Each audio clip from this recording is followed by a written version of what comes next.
awesome was that experience to see people you guys have watched a lot on TV, but then you get to see them so up close and personal?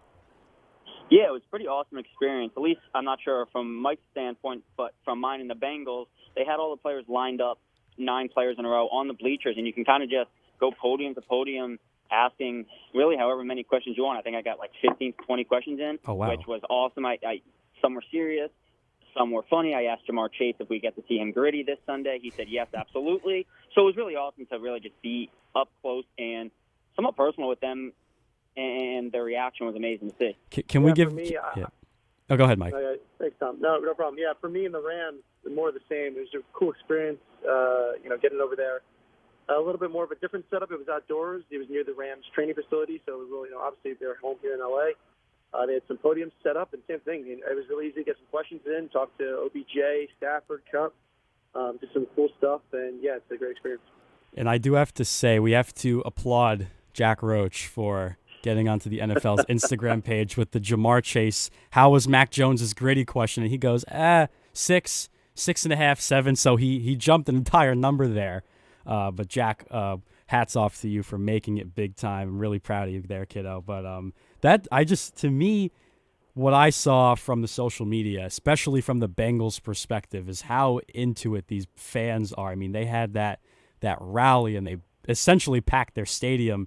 And I'm sure, if you guys can agree, that it's going to be a ton of Bengals fans in SoFi Stadium, which, by the way, that has to be the sickest stadium you have ever seen. I mean, that's a sight to just take in a big, deep breath and be, wow, this is really cool. I wonder what that's like, just being out in SoFi and hanging out with those guys. But you guys are also in California. I do have to ask, have you guys been to In-N-Out Burger yet? Have you guys made it there?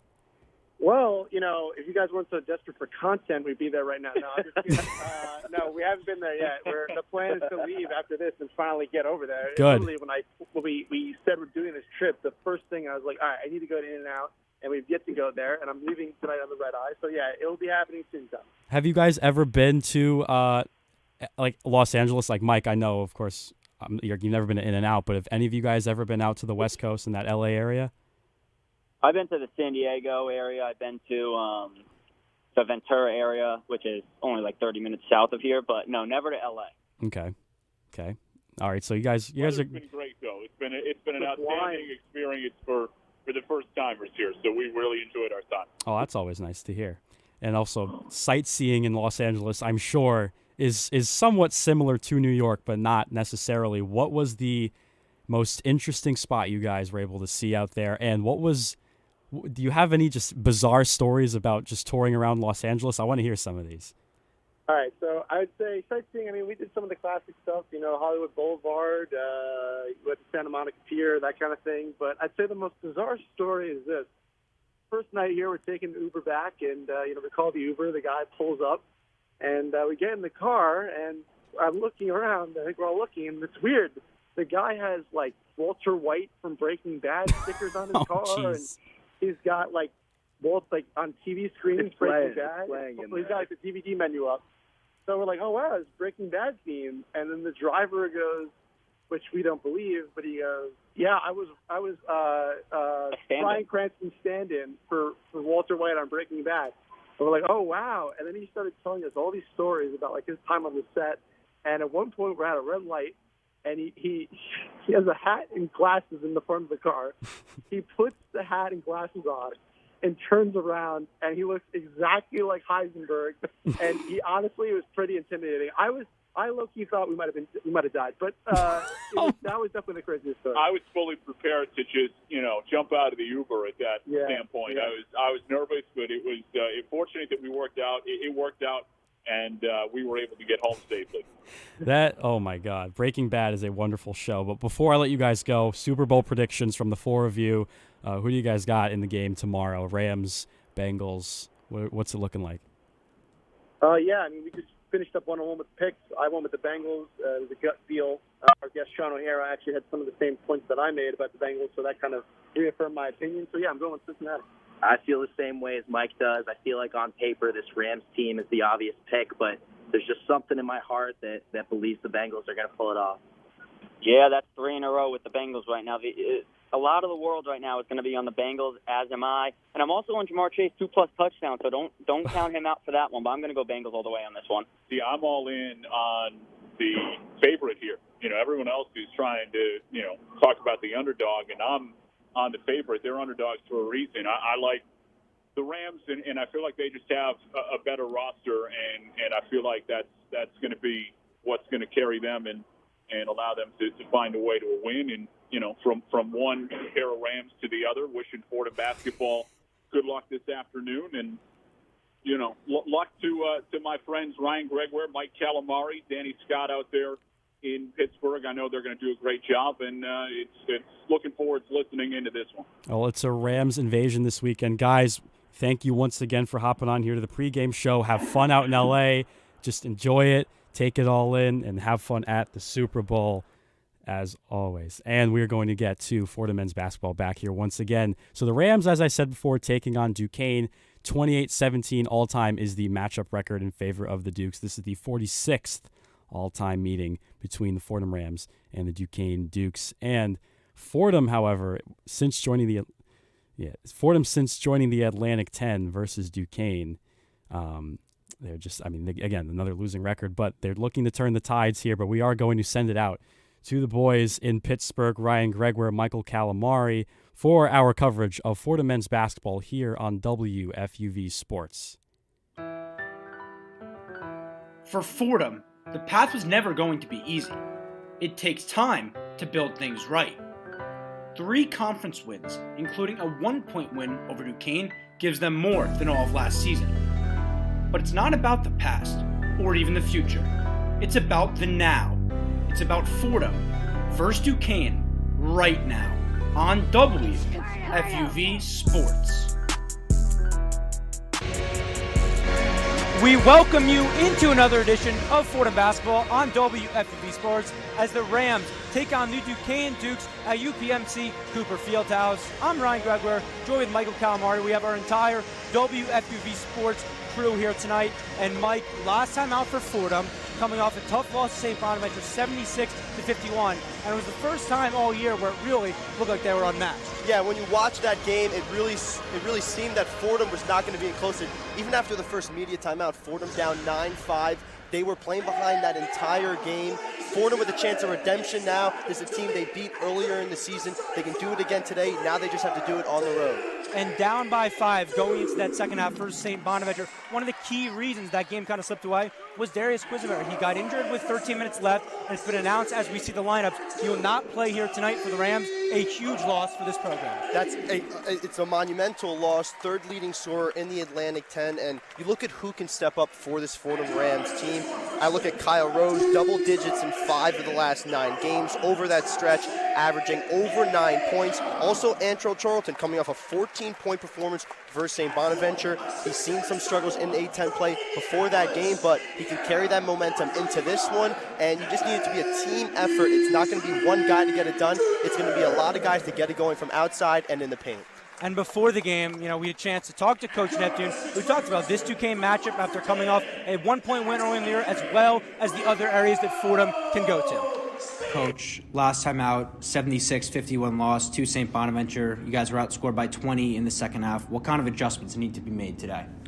I think it's just a mentality. I thought that, win, lose, or draw, we've came out and competed for 40 minutes every single game up until last game. For whatever reason, we're just off our game. And, again, win, lose, or draw, our goal is to come out and play harder and be more together than the other team. And unfortunately, we just did not do that last game. We're hoping to rebound and do that this game. Antrell Charlton, 14 points last time out, his most since before Thanksgiving. How important is it going to be to get him going down the stretch? Yeah, we have a unique mindset about just offensive production. We shoot all the time. We run through sets. We shoot free throws. So we do everything we possibly can to prepare the guys. So, you're not going to be able to control if you produce offensively every night. I think the important thing for him and the rest of our team is to continue to focusing on the defensive end and knowing what coverages we're in, knowing their personnel, know what they're looking to do on the floor and taking that away. And we feel like if we do that, that gives us the best chance to win. Duquesne, a team you've already played and beat. How does that help in kind of preparing for this game, and what kind of challenge will they pose tonight? Yeah, I think it always helps when you have some familiarity with the team. Obviously, they have the same familiarity with you, so that kind of cancels each other out. But they're a really good team. They have multiple different options. It makes it hard to lock in on one specific guy. So we're just going to have to just lock in and be pretty disciplined and try to play way harder than them this game. I don't know if we necessarily did that the first time out, but we're lucky enough to get the win. So we're like, again, our goals don't change. We're looking to come out and defend and play hard in the other team. Coach, appreciate the time. Good luck tonight. Thank you. And you take a look back to that win over Duquesne, 72-71 Fordham. 32 points from two players. Their two guards, Antonio Day, Darius Quisenberry, who both, obviously, Antonio Day left the team. Darius Quisenberry is not active. The starting five that they will run out is Josh Colo-Navarro, Kyle Rose, Antrell Charlton coming off his best game in a long time. Juba Ohams and Abdu Sambilla will take the tip. Now you look at Duquesne. They have a similar roster. They've been in a skid since that loss to Fordham. They've kind of the tires have fallen off. Like they've lost 7 in a row. They'll run out Tyson Akoff, Toby Akani, their leading scorer from last year. Primo Spears, Kevin Easley, and Trey Williams, the transfer from Indiana State. Mike, you look back to that game versus Duquesne. We just talked about it. Fordham at 72 points, 32 of those points from players currently not suited up for Fordham. How can they kind of combat that here tonight? I think it's, like I mentioned before, it's going to have to be a team effort. You no longer can lean on one or two guys to get the points. This team's going to show up on the defensive side. They're going to play physical. They're going to play tough. On the offensive side, that's really where the question mark is going to be. Where are they going to get their points from? It's got to be all hands on deck, and it's got to be a team effort to get that done. And it'll be Abdu Sambilla to take the tip for Fordham. He's now started 6 of 7 games, and in his last 5, he's averaging 5 and 5. So he's taken a step up when the team has needed it most. Fordham is wearing their maroon roads. Duquesne in their home whites at UPMC Cooper Fieldhouse as we get ready for the tip. Juba Ohams for Fordham. You look last time out versus Duquesne. He had probably his most well-rounded game of the season. 14 points, 16 rebounds, and 8 blocks against a tough interior player in Trey Williams. A monster game for Juba Ohams, and Fordham's going to need that again without the loss of Darius Quisenberry, who's not in the lineup today. Ohams will be a key piece of the offense. As Sambilla and Williams set the tip. In the air, and Josh Colo-Navarro gathers it. He passes the midline.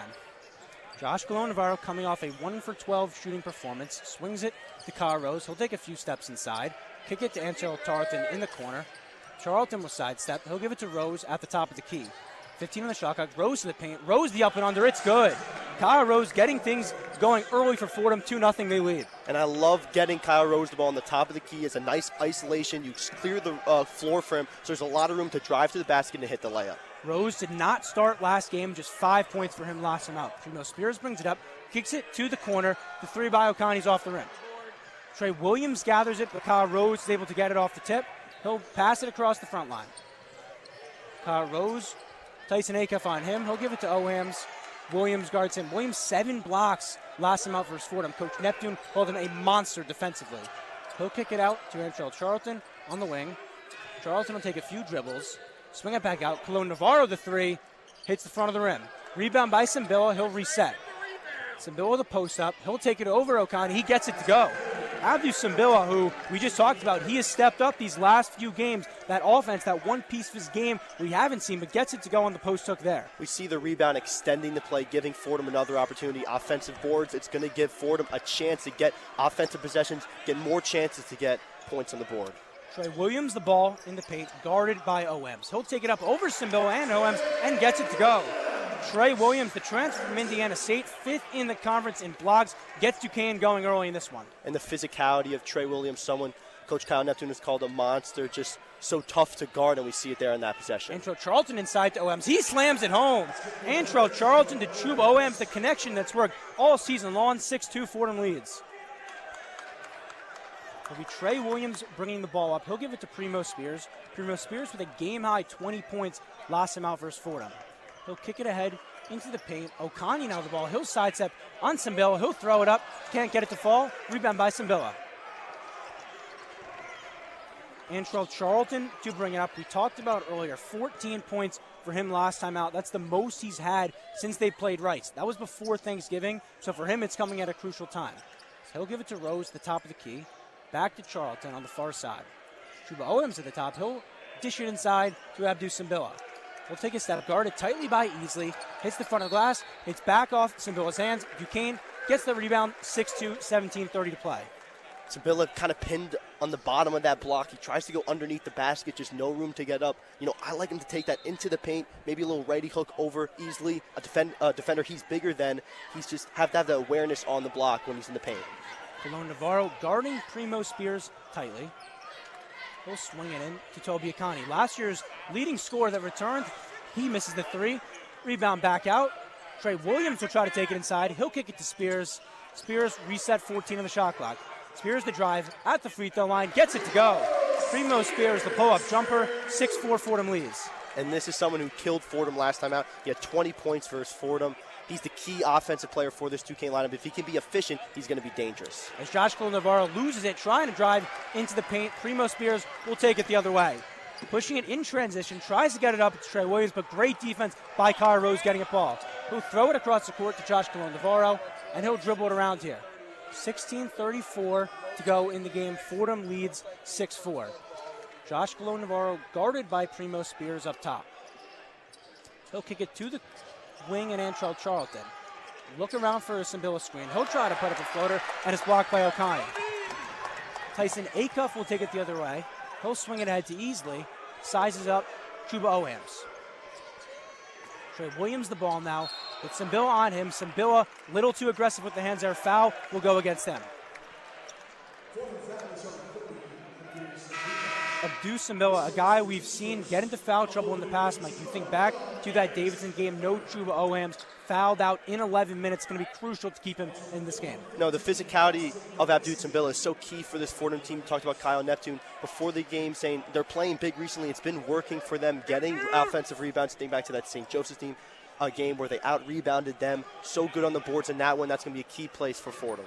As Rosik Nowitzki checks in for Fordham, Simbila out. As Primo Spears dices him up, misses the three. Nowitzki in his face there. It'll be Antrell Charlton to bring it up for Fordham. Charlton guarded. He'll kick it ahead to Josh Navarro. He'll look to take a three, take it inside, do a tough contact, and gets it to fall. Josh Navarro, the drive to the basket, didn't take a single shot from inside the three-point line, but gets the bucket there. 8-4 Fordham leads. We've really seen him develop that part of his game, the ability to drive to the basket to get buckets. We know the three-point shooting that he has, but the ability to drive and get those floater in the basket is so crucial for him.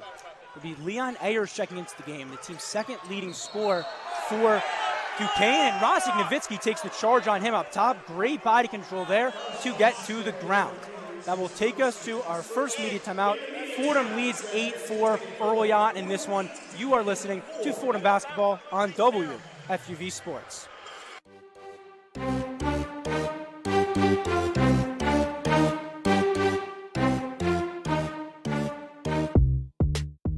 Hey, this is Sam Davis, broadcaster for Fordham Women's Basketball on WFUV Sports. Stay locked in all season long on the WFUV Sports Spreaker page, where you can find our live broadcasts as well as an archive of games played earlier in the year.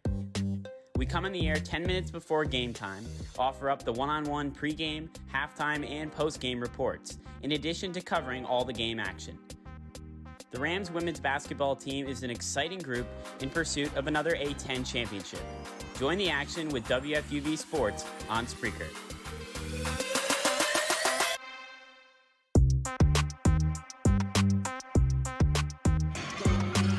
Thanks, Sam, as we are back here at UPMC Cooper Fieldhouse. Fordham leads this one 8-4, 15-24 to go in the first half. And Mike, if you look at the last three games for Fordham, just 23% from three, but the key stat is 26 attempts per game. They haven't wavered from that in this one. However, in this game, just 1-3 attempt thus far. They've taken it to the paint, and it's worked early on. I really like the approach they're going with. Without Darius Quisenberry, you lose a lot of your three-point shooting, and you need to find other ways to score. They're going to the paint, just 1 3-point attempt, and that's been the problem with this team, taking too many threes. But on the other hand, today, you're seeing the opposite, not taking a lot of threes, 4 for 7 from the field. You're being more efficient, and now you have an 8-4 8-4 lead early in this one. That's what I want to see out of this Fordham Rams team. More efficiency and less three-point shooting, because that's something that's not been going great for you this season. Make the adjustment, work more inside the paint with Chuba Ohams, Abdul Simbila, and I think it's going to work out for them. And this is a Duquesne team. When you look back at their last loss to Dayton, 75-54, they were outscored in the paint, 52-26. So that's an area where you can attack them, and Fordham has seen that early on. Yeah, you want to establish your presence in the paint early, especially against the bigs like Trey Williams and Kevin Easley. You have the size advantage over them. If you can make your presence known and you can establish points inside the paint, that could be big for this Fordham Rams team. For Fordham, thus far, the scoring spread out. 4 players with 2 points. And you look at that last game versus Duquesne, they had 4 players in double digits. Since that game, just one time in this A-10 conference play versus Richmond. So you look to get other guys involved in this one. Be Josh Colon-Navarro taking it up, guarded by Primo Spears. He'll swing it to Rose on the far side. To Charlton up at the top of the key, now back to Josh Colon-Navarro. Vitsky now at the top of the key, guarded by Kevin Easley Jr. He'll give it to Rose. Rose will think about it, but dish it inside Chuba Ohams. Duquesne brings the double. He'll try to swing it across score Antro. Charlton pass, just too much zip on it. Charlton couldn't gather it. 8-4, 15 to go in the first half. And turnovers at time has been a problem for this Fordham Rams team. They average 12.7 turnovers. That's 6th in the A-10, but there have been games where they're well beyond that average mark. That's something they have to keep an eye on. And Duquesne, on the other end, you look at all the struggles they've had, losing 7 straight in the conference, being 14th out of 14. One area you can't criticize them is the turnovers. This is their 3rd best, fewest turnover margin in school history. It'll be Leon Ayers to inbound the ball. Ayers started the season, he started versus Fordham. He's the 2nd leading scorer, but did not start last time versus Duquesne. Did not start in this one. The transfer from Mercer averaged 12 points per game last year, 11 this year for them, and he's a guy, you look at his shooting, 40% from 3 last year, 27 this year. If Duquesne wants any chance to kind of compete with these high-level teams, he's a guy they need to get going. Ayers a big piece of this offense, and I think what makes this Duquesne team dangerous at sometimes is because they have so many weapons. It's not really one guy, Primo Spears, Kevin Easley Jr., Leon Ayers, Jackie Johnson. That's 4 names right there, and there are more, and that's what makes them hard to guard because there are so many players to defend on this Duquesne team. That's something Fordham needs to watch out for. You brought up Jackie Johnson. He just came into this game. He had 13 last time out versus Fordham, drilled 3 deep threes. And you talked about, Mike, how they have different guys that can get scoring at any time. That's something Coach Neptune told us before the game. One of the things he was looking at is they have 4 different guys, very mobile, very active around the ball. They will cause problems for Fordham, who's typically been more top-heavy. And you mentioned Jackie Johnson. That backcourt of the freshman Primo Spears and Jackie Johnson, they're inefficient, but they're super quick, and they can be explosive earlier in the season, combining for 48 in their A-10 opener against UMass. It'll be Primo Spears to bring the ball up. He'll swing it to Jackie Johnson, the aforementioned man. He'll kick it inside to Leon Ayers. Ayers with Nowitzki on him, dished it to Easley. Fordham brings the double. Pat Kelly and Antro Charlton get tangled away. Ball is on the ground. They will call a jump ball. The possession arrow goes back to Duquesne. 8-4 still the score. We see Coach Kyle Neptune already changing in and out the big men. Pat Kelly, Nowitzki into the game. A lot of changes for them. They're going to give Simbila and Oham some rest on the bench, but I like bringing more guys into the fold. No Darius Quisberry. You need all hands on deck in this one.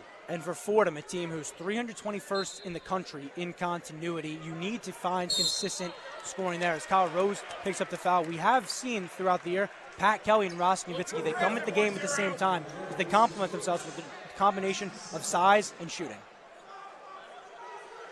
It'll be Primo Spears to inbound it late of the goal here, as Fordham will rock a starting of Pat Kelly, Kyle Rose, Antro Charlton, Rossi Nowitzki, and Josh Navarro. Pass up top to Kevin Easley. Jackie Johnson has it on our side. Guarded by Antro Charlton up top. He'll take it inside. He'll float it up over Nowitzki. Gets it to go. Jackie Johnson, the talented freshman with the teardropper there. Duquesne 6, Fordham 8. Jackie Johnson just standing 5'11", but he's able to hit the teardrop over Antro Charlton. Just shows you the athleticism he has on the offensive end. Josh Navarro past the midline, guarded by Jackie Johnson. 2 more undersized guards when you look at this league. It'll be Kyle Rose, the pull-up 3, and he'll get it to go. Kyle Rose, just 5 points, last time out, a 36% three-point shooter on the year. Hits Fordham's first 3 of the night, 11-6, 14 to go.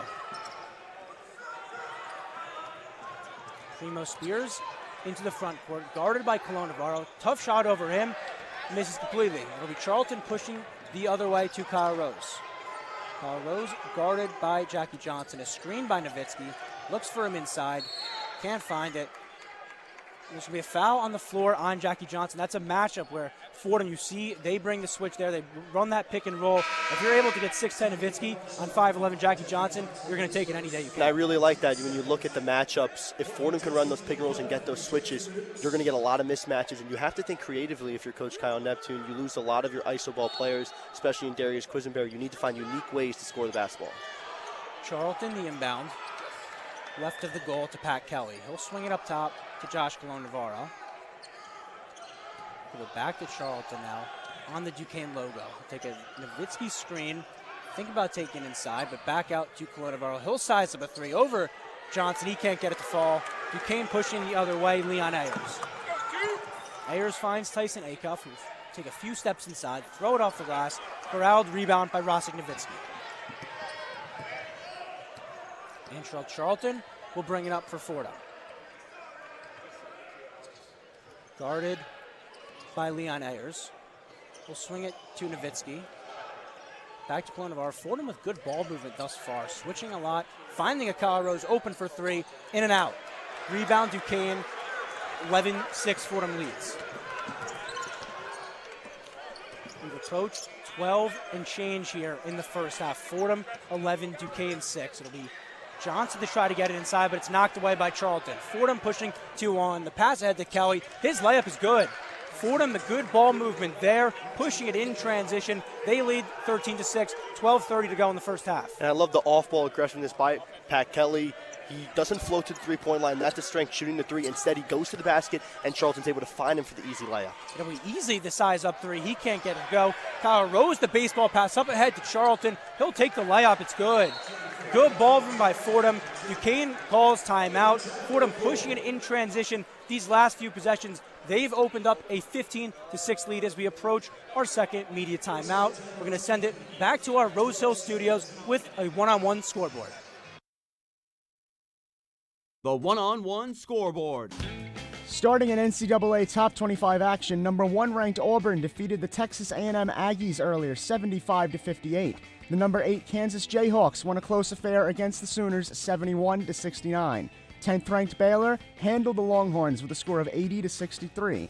At the moment, 5th ranked Kentucky leads Florida by a mark of 65-55. Unranked Butler is currently leading number 18 ranked Marquette by a tally of 54-36. Both affairs in the second half. And the number 7 ranked Blue Devils are currently edging out BC. Score is 37-28 at the halfway mark of that one. Later this evening, 12th ranked UCLA will take on their California rival, number 21 USC at 10 p.m. Dribbling over to the Atlantic 10, earlier this afternoon, St. Joe's lost a tough one against UMass 69-67. Rhode Island upset Davidson 72-65, and Dayton made short work of George Washington, winning the match 80-54. Currently, VCU is ahead of George Mason 70-55 in half number 2. In the association, the Knicks are leading the Blazers in the second quarter 29-28. Later this evening, the Brooklyn Nets will tip off against the Heat in South Beach at 8, and the Warriors will play host to the Los Angeles Lakers at 8:30. On the ice, the Rangers will be off tonight, and the Isles will take on the Flames in Calgary at 10 p.m. With the one-on-one scoreboard, I'm Colin Loughran.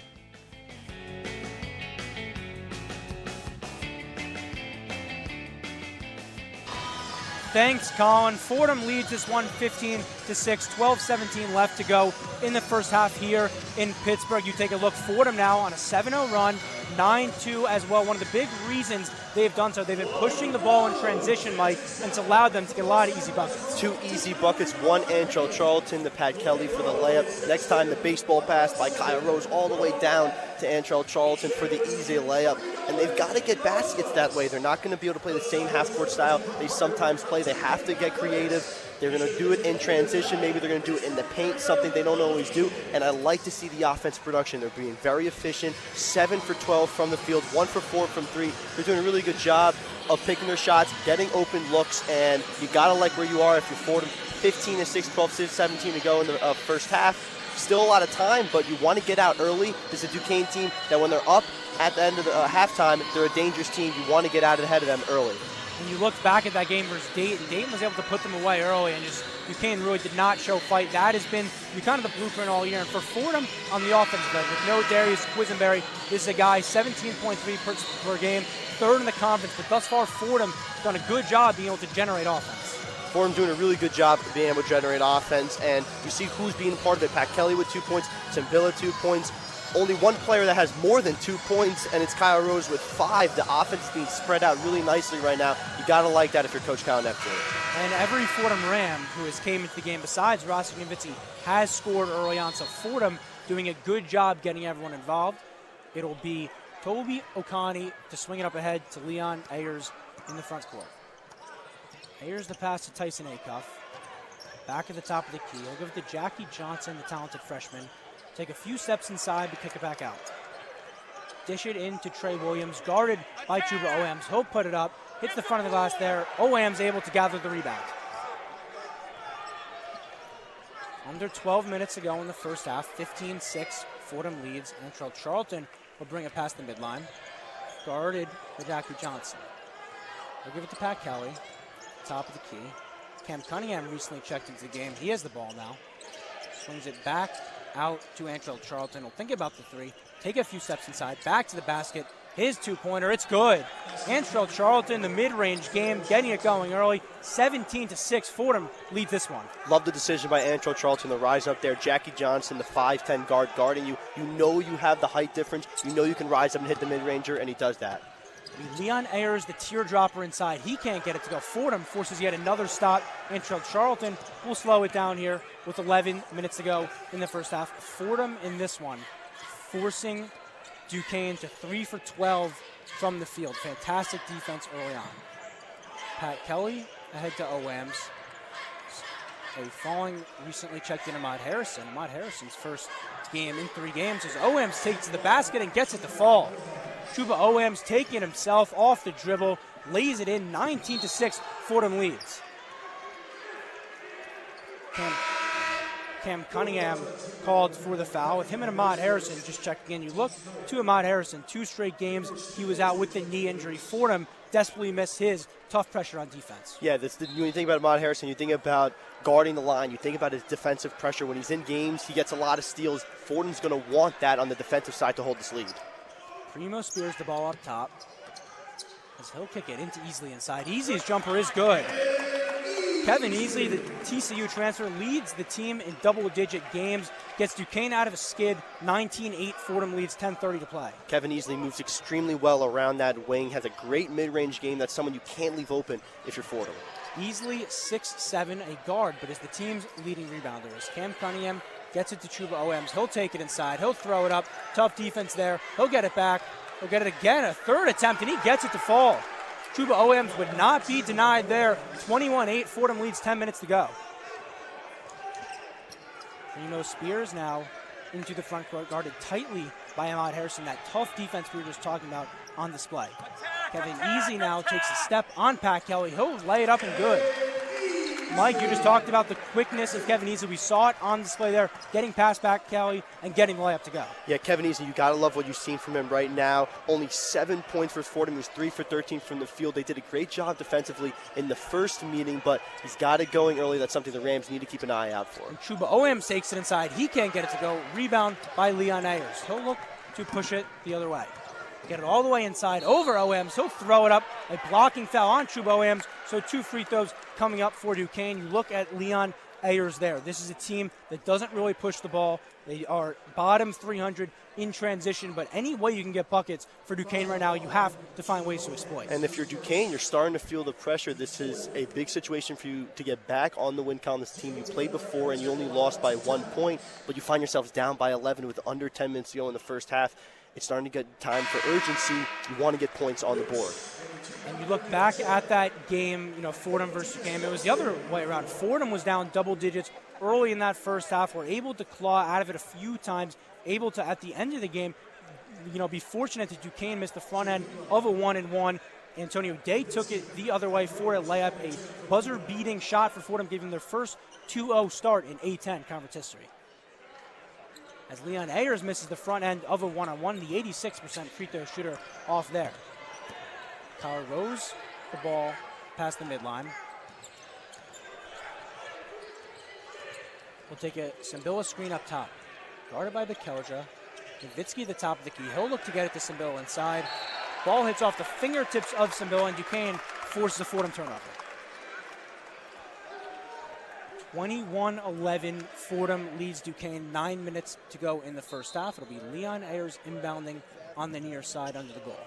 He'll throw it up ahead to Trey Williams, who'll get it to Davis Larson, the former grad assistant who became an active member of the roster in September, and he gets the floater to go. Davis Larson with a season-high 4 points last time out, gets the bucket there. Duquesne now trails by single digits. Josh Gallo-Navarro, past half court, takes a Simbila screen, takes it all the way inside, and careless basketball there. Gallo-Navarro turns it over. That's back-to-back Fordham turnovers in this one. 4 turnovers already for the Rams, a number they're going to want to watch. But something I do like is the rebound battle. They're out-rebounding Duquesne 12-6, and in their best games, they out-rebound their opponents. That's something the Rams are going to want to keep going, and you got to like the number 12-6. They're doubling Duquesne's rebound total. And it's not just Shuba Ohams, picking it up. Kyle Rose with 3, and Charlton, Abdu Simbila with 2 apiece. Leon Ayers guarded by Charlton. He'll get it across the half-court line. Doesn't take a screen. Looks inside for Trey Williams. He can't find him. Simbila brings the double. Bekelja now to Trey Williams. He'll float it up over Simbila. He can't get it to go. Simbila the rebound. 21-13. Now 8 minutes to go in this first half. Fordham has led the whole way in this one. Control Charlton. Swings it to Kyle Rose. He'll shovel it to Josh Gallo-Navarro at the top of the key. Back out to Ohams on the near side arc. Dangerous cross-court pass to Kyle Rose. He'll corral it. He'll take it inside. Shovel to Ohams. His floater, no good. Simbila, the foul, will go against him. He was trying there to, kind of get the offensive rebound.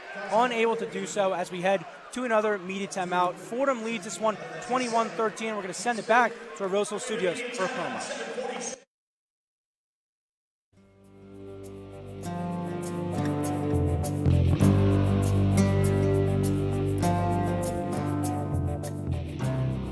Hey everybody, I'm Colin Loughran. And I'm Tyler Mooney. And we're your 2 main hosts for WFUV Sports NHL podcast 5 on 3. Here on 5 on 3, we will talk everything Rangers, Islanders, and Devils. We'll have all the news from around the NHL and keep you updated on the chase for the Stanley Cup. Alongside Colin and I, Chris Hennessy, Samantha Bohr, and Thomas Quigley help us out as hosts. You can find 5 on 3 wherever you get your podcasts.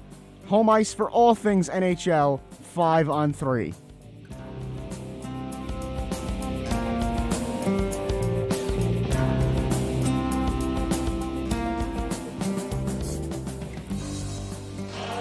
Thanks, Colin, as we're back here from UPMC Cooper Fieldhouse. Fordham leads this one 21-13. I made a mistake before we went to that media timeout. The rebound was actually Abdu Simbila. Davis Larson has the foul go against him. And Mike, you were just talking about that rebound battle. Fordham able to keep this possession alive. They lead it 13-6. It's been a big reason they've had success early on. And, I talked about the size difference, and Fordham's really exploiting that with their bigs, Chuba Ohams and Abdu Simbila. Playing big has certainly helped them in this game thus far, and you got to like that if you're the Rams, but you got to keep it up. 14-6, you're leading the rebound battle. You're only leading the game 21-13. Basketball is a game of runs, and Duquesne's might happen later in the game, but you have to keep the intensity in the paint. And Kevin Easley and Trey Williams, the team's top 2 leading rebounders, both throwing a goose egg in that column. So Fordham's done a good job taking them out of this one. And the Fordham defense I want to highlight here because Coach Neptune talked this before the game. And Mike, one of the things he said was that this team predicates themselves on defense. The shots, they haven't been falling recently, but they're not going to worry about that. He said when we play our best defense, we win, and thus far Fordham has really done. Yes, it's going to be won by the defensive side of things. We've talked about a lot about no Darius Quisenberry, but what that means for Fordham is the game's going to be won in the trenches. It's going to be won on the boards. It's going to be won inside the paint, and that's really what the Rams have to focus on. They have to keep this rebound battle up. They have to keep winning it if they want to stay in this. And Fordham returns their starting 5 in this one. It'll be Antrell Charlton to inbound it the near side of the goal under Fordham's basket. He'll shovel it to Ohams in the paint. Tough defense there from Williams, but he'll size it up. He'll get the layup. He can't get it to fall. Sambilla tipping it around. The ball will go off his fingertips, and good interior defense there by Duquesne. And, something we just talked about with the rebounding battle. I like Abdul Sambilla going back up for the board. He's not giving up. Even if the guy's boxing him out, he's still going to go for it. He's going to risk the over-the-back foul because he still wants to win the rebound. He still wants to give his team a second chance. That's what the Rams need to keep up in this one. And it really is, for this Fordham team, all about the energy. Something that's indicative in the stats when you look at this group, 14th in shooting percentage, but still in the that 9th, that sweet spot in the A-10 scoring. They're finding other ways to get the basket to fall.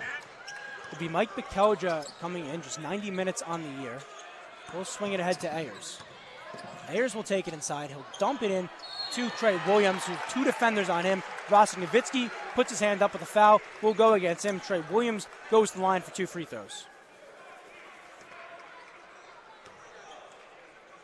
Trey Williams, the transfer from Indiana State, and Coach Neptune called a monster after that game versus Fordham, where he had 7 blocks. Now, he said he doesn't have the size of a traditional big, but his girth is huge. He's able to move unlike other players at his size, and it's why he's able to be so successful for this Duquesne team.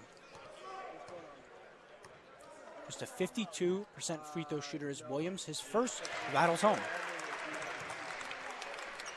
The Fordham lead cut to 7 here, 21-14, 7:22 left to go in this first half. Duquesne still looking for their first 3 of the game. Fordham has one, as Kyle Rose drilled one. Trey Williams dribbles, sets, and hits the second.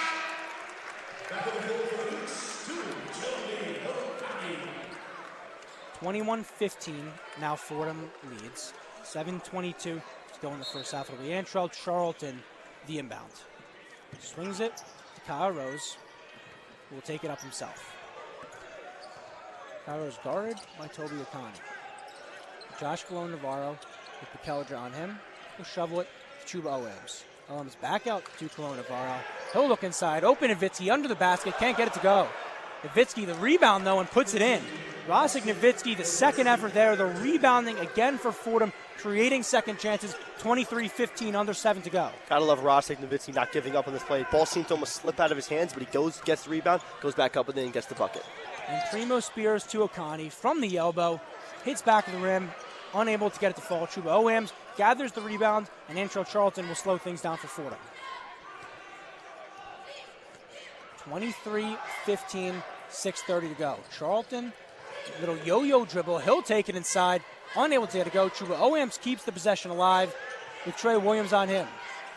Duquesne will bring a double with Davis Larson. Ties up Chuba Owens. The jump ball will stay with Fordham, but good defense by Duquesne to bring the double on Owens. Good defense there because Chuba Owens, when he gets those rebounds, he usually goes right back up with them, so they crash on him, the double team, and they try to stop him from doing that. Something I like in that possession, Fordham having the wherewithal to cut to the basket. They know they're trying to guard the line. Antrell Charlton sees the lane, and he takes it. It'll be Charlton. The pass ahead to Owens. Hits the front of the glass. That's the play we see Fordham run a lot. Charlton trying to get at Owens, get ahead, but the rim had other ideas.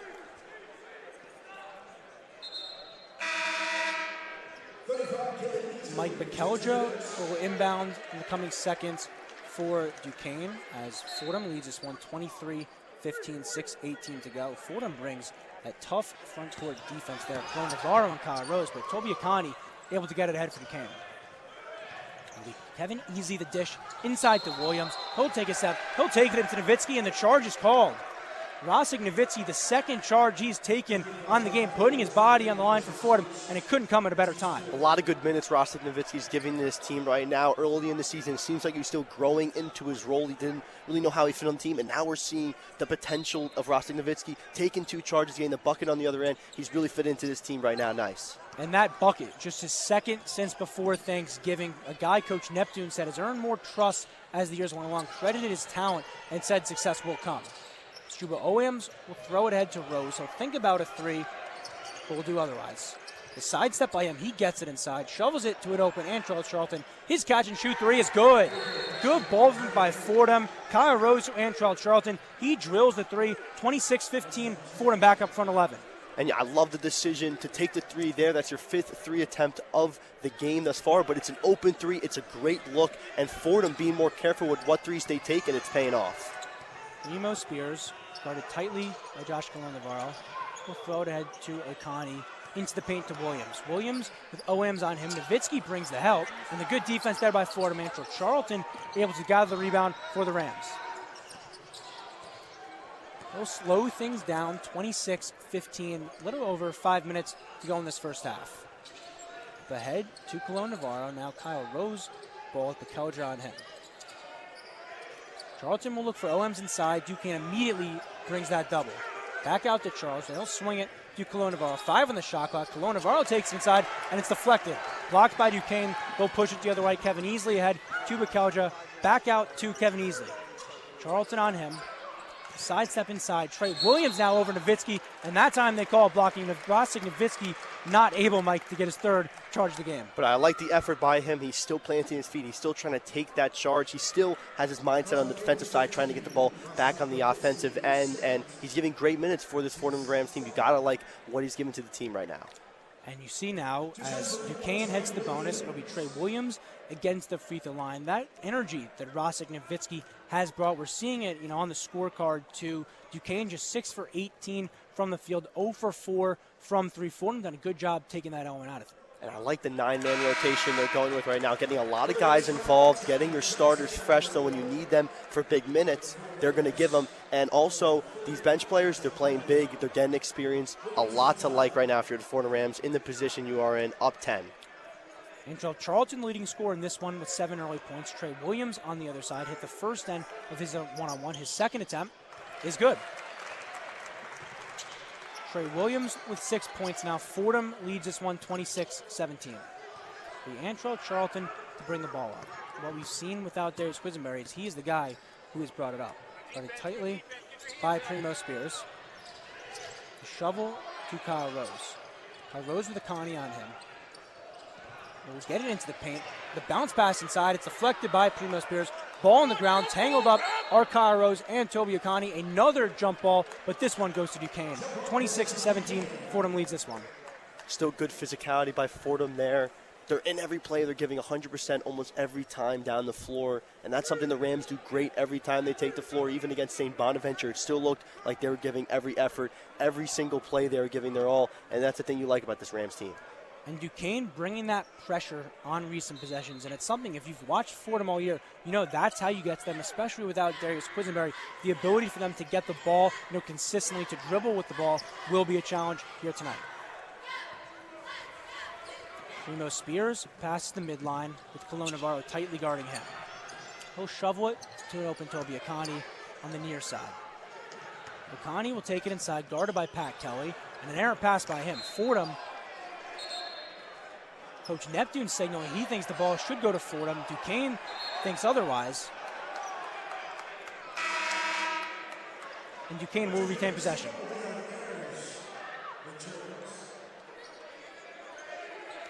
Coach Neptune looking for an explanation as Leon Ayers will inbound right next to him.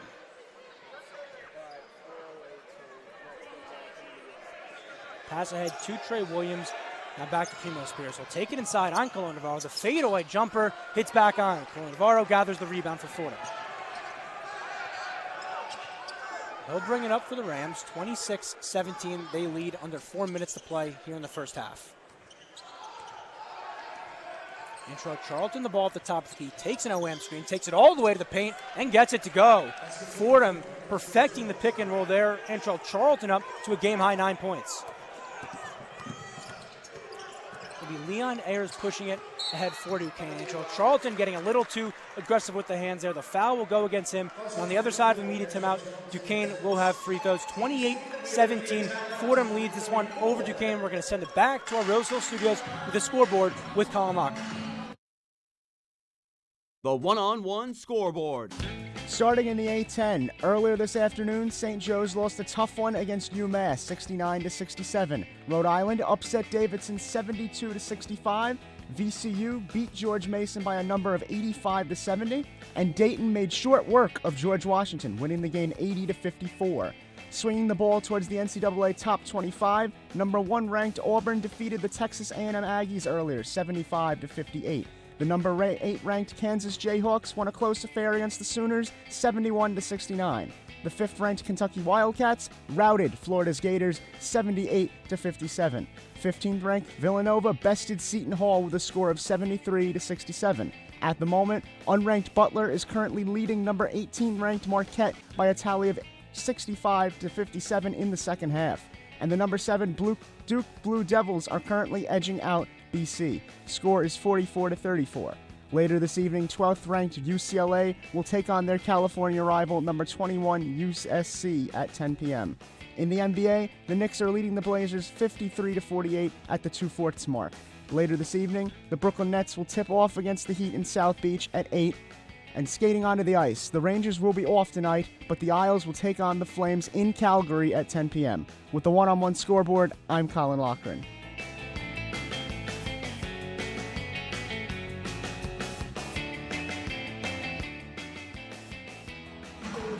Thanks, Colin. We're back here at UPMC Cooper Field. This is the first time that Fordham has played here since the renovations in 2018-2019. They went through major renovations. Last year, February 2nd versus Dayton was the first time. The name stems from a partnership with the UPitt Medical Center and obviously former Duquesne star Chuck Cooper, who was the first African-American NBA player drafted. And with those new renovations, Mike, came, a new scores table, and that scores table has Fordham up 11 early in this one. It's been a great game for Fordham, first time playing in this arena, and they've done a great job of doing so. On the offensive end, their efficiency has been amazing, 52% from the field, and on the defensive side of things, they're doing a good job forcing turnovers. The interior defense has been very good. They've also not allowed a three-point yet. Those are great numbers for the Fordham Rams. And last game, you look at that second half versus St. Bonaventure, Fordham was out-rebounded 29-15, but in this one early on, they have had the battle of the glass go their way. 19-7, they lead the rebound battle. Yes, the rebound battle is really what the game has been, leading the rebound battle 19-7, and they're leading the game 28-17. That's really what's going to be a tell. They're getting more chances on the offensive end, more opportunities to get buckets, and it's paying off for the Rams. And Fordham, not necessarily abandoning three-point shot, but they are taking it inside a lot more. They're up to 52% for the game from the field, just showing how they've really focused on the interior. It'll be Leon Ayers with 2 free throws for Duquesne. The Mercer transfer, averaging 11 points per game, the second leading scorer, but has not started the last few games. He's an 86% free throw shooter, so he's the guy you want at the line, and he gets the first of a 1-on-1. Cuts the lead back down to 10. Fordham in control this entire first half. Duquesne went on a few runs, but are able to go on that big run to really take it over as Leon Ayers connects on the second. 28-19, Fordham leads this one as a pass will go ahead to Kyle Rose. Duquesne bringing the pressure in the front court as Leon Ayers is called for the foul there. You see Duquesne bringing the pressure, trying to find ways to slow down that Fordham attack. See them bringing the press, and that's the urgency I talked about earlier. Down 9 with 3 minutes and 30 seconds to go in the half. You don't want to go into halftime with a double-digit deficit, and that's what Duquesne's really trying to do. They're trying to get turnovers, and they're trying to get buckets. And this is a team in Duquesne where they're 49-19 under Keith Dambrot when they have a lead at halftime. So it's so crucial for them to play ahead in the first half, and thus far has not been the case. Control Charlton the ball into the front court, guarded by Primo Spears. He'll swing it to Colo Navarro. Now back out Kyle Rose. Kyle Rose the shovel inside to OMs, and immediately Duquesne brings yet another double. He'll give it to Kyle Rose. Shot clock winding down, 8 on that. 3 minutes to go here in the first half. Kyle Rose sidesteps. Primo Spears on him. He kicks it out to Charlton. Charlton will have to hoist it up. Can't get it to go. Colo Navarro, the offensive rebound inside. He'll throw it up, and the foul will go against Duquesne. Fordham again, Mike, generating those second chances. And it came Josh Colo Navarro, the smallest player on the court. Yeah, and you see the tenacity on the boards. Everyone's pitching in. It's not just Chuba Ohams. It's not just Pat Kelly. It's not just Abdul Billa. It's all 5 players on the court at the same time. Josh Colo Navarro this time, he stays in the paint. He goes up for the rebound, and it pays off. Colo Navarro, one of the guys that Neptune talked about, earning more trust as we went. But last game, just 2 for 12, all from 3. It's crucial to get him going. In his last 6 games, he's 8 or more in 5 of them. So he's really came into his own when Fordham's needed it most. And he's going to have to step up today if they want to make up for the loss of Darius Quisenberry. He's going to need to really take that burden of the scoring. Colo Navarro, the second free throw, is good. So he goes 2 for 2 from the line. 17 for 19 on the season. Fordham opens the lead back up to 11, 30-19, under 3 to play in the first half.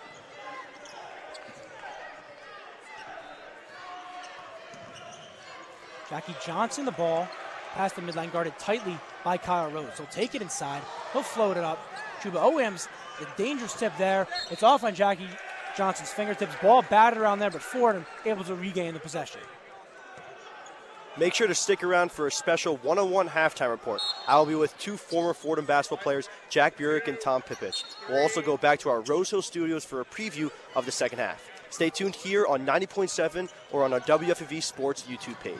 Should be a good one. Obviously, from the notable 1971 Fordham Rams team is Antrell Charlton now the ball past the half-court line, guarded tightly by Primo Spears.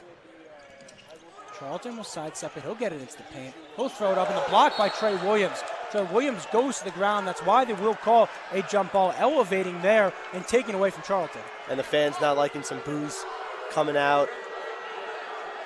But Fordham looks like they're going to get lucky with this one, as it could have been a clean block on the replay, but Fordham's going to get the jump ball and a chance of possession again. And a disgruntled UPMC Cooper Fieldhouse does not like that call, as Charlton will inbound it under the goal. We'll swing it to Pat Kelly. He'll take a three. Hits back iron there. Leon Ayers the rebound for Duquesne. Ayers past the midline. Trying to take a Trey Williams screen. He'll get it into the paint. He'll throw it up off the glass errantly. The foul will go against Charlton. He can't believe it. Hands on his head, and Duquesne back to the free throw line. And Duquesne, they're getting to the free throw line. They've already been there 8 times, and they've been 7 for 8. If that's something they can keep doing, they could get baskets that way. And, Fordham not getting to the free throw line that much, just 2 for 2. Only person to get there has been Josh Colon-Navarro. So something to keep note of, the free throw battle. And this is a Fordham team that's not been great at the free throw, 6 for 15 against St. Bonaventure. Duquesne get in there, and it's paying off for them. And just 40%, a season low for the Rams last game as Ayers hits the first off the iron there. That's an area where when you're Fordham and you've struggled so much with your efficiency, Mike, you need to kind of get at the free throw line, put games away, and it's something that recently they haven't been able to do. Yeah, and when you leave 9 points off at the free throw line like you did against St. Bonaventure, that's the difference between being in the game and not being in the game. Even if it doesn't show on the scoreboard and the final score, that just the message it says when you're missing free throws and staying in game-wise, that's what really hurt Fordham in that one. And Ayers able to connect on the second. So Fordham's lead now trimmed back down to 10, 30-20, a little over 2 minutes to go in this first half. It'll be Antrell Charlton, guarded tightly by Primo Spears before he crosses the center line. Look for an OM screen. He'll take it inside. Guarded now by Jackie Johnson. Back up top to Colon-Navarro. Colon-Navarro directing traffic. He'll take it inside by the baseline. Poked away, but OMs gets it back. 5 now on the shot clock, guarded by Trey Williams. He'll take it inside. The under the basket look, and it's no good.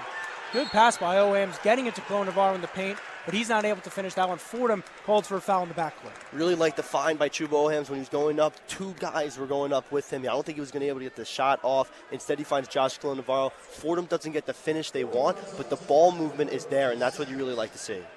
And that is exactly what Fordham has shown today. Just 5 assists, but when you're watching this game, it's been a lot of movement off the ball. It's been trying to find guys' looks and be able to keep your offense as efficient as possible. And because of the fouls, Fordham will now be in the bonus, and Tyson Acuff will go to the free throw line for Duquesne. He hits the first of a 1-and-1. Tyson Acuff, the 3-point sniper for Duquesne. He's second in the conference in 3-point attempts, up from 29% last year, but 6 points versus Fordham last time out. Did not take a 30. He's someone that if you're Duquesne, you want to keep taking shots as he buries the second free throw. Colon-Navarro picked up by Jackie Johnson as he passes the midline. Under 2 minutes to go, 1:25 in this first half. Fordham leads by 8. Kyle Rose taken inside. He gets a step. His up and under, no good. Fancy move, Kyle Rose, but unable to get it to fall there. Duquesne will try to push in transition, and Tyson Acuff caught himself loose. Swings ahead to OMs. OMs the layup. It's good. Fordham taking advantage of careless basketball there by Duquesne as Acuff still on the ground there, unable to get the body control. Good transition offense by the Rams. That's what they've done a really good job of, moving in transition with the play. And that's what's going to keep them in this game. 32-22, you got to like where you are for the Rams. And Acuff in a bit of pain here for Duquesne as Keith Dambrot, the head trainers, will come out to check up on him. You hope he's all right. But Fordham in this one, Mike, 7 turnovers, obviously that's a number you want to limit. They've done a good job overall of generating. When they force 6 turnovers like they have in Duquesne, they have turned it into points nearly every time. Yeah, and that's what really this Fordham team does well. They force turnovers. If you look at their forced turnovers numbers, 14.1 per game, that's 3rd in the Atlantic 10. That's something they do a very good job of forcing turnovers and getting points off of turnovers, and that's what they're going to need to do. Get in transition, score in transition, something they're going to need to excel at. And Acuff still on the ground here for Duquesne. Not a sight you want to see. You hope he's all right. His hands are over his head as the trainers will continue to look at him. This will give both coaches a chance to kind of regather here. You look at Keith Dambrot for Duquesne. He's 71 and 61 in his 5 years, but this year really been inconsistent. Yeah, I mean, that's what the thing has been, inconsistency, and that's been the problem. And if you're the Fordham Rams, you really need to address that, and that's the big thing in this game, inconsistency. You got to find a way to be consistent. And Keith Dambrot, he's been at Duquesne for 5 years, coached St. Vincent St. Mary for 3 years, went 69 and 10. He's a player you might have heard of, Mike, LeBron James. Yeah, and LeBron James, I'd say he's pretty good, and that really just shows on his resume. Keith Dambrot, not only was he terrific at the University of Akron for 13 seasons and the 5 seasons he's been at Duquesne, he also was great coaching LeBron James in high school, and that's a pretty great resume. As Tyson Acuff here will be helped off by two trainers. He's on his feet here, but obviously has his hands on their shoulders. You hope he's all right for Duquesne. Yes, he's one of the key offensive players for this team. Like you said, he's the sharpshooter for them in three-point percentage. There's nobody better that does it on this team. They're going to need him in this one. 45% from 3 this season, and without him, this offense is going to have to find a lot of different ways to score. As both teams will send their 5 back out for Fordham, it's Chuba Owens, Pat Kelly, Josh Navarro, Kyle Rose, and Ahmad Harrison. I brought up Ahmad Harrison earlier, Mike. He missed the last 2 games, but he's back in the lineup here tonight. It'll be Primo Spears to bring the ball up for Duquesne.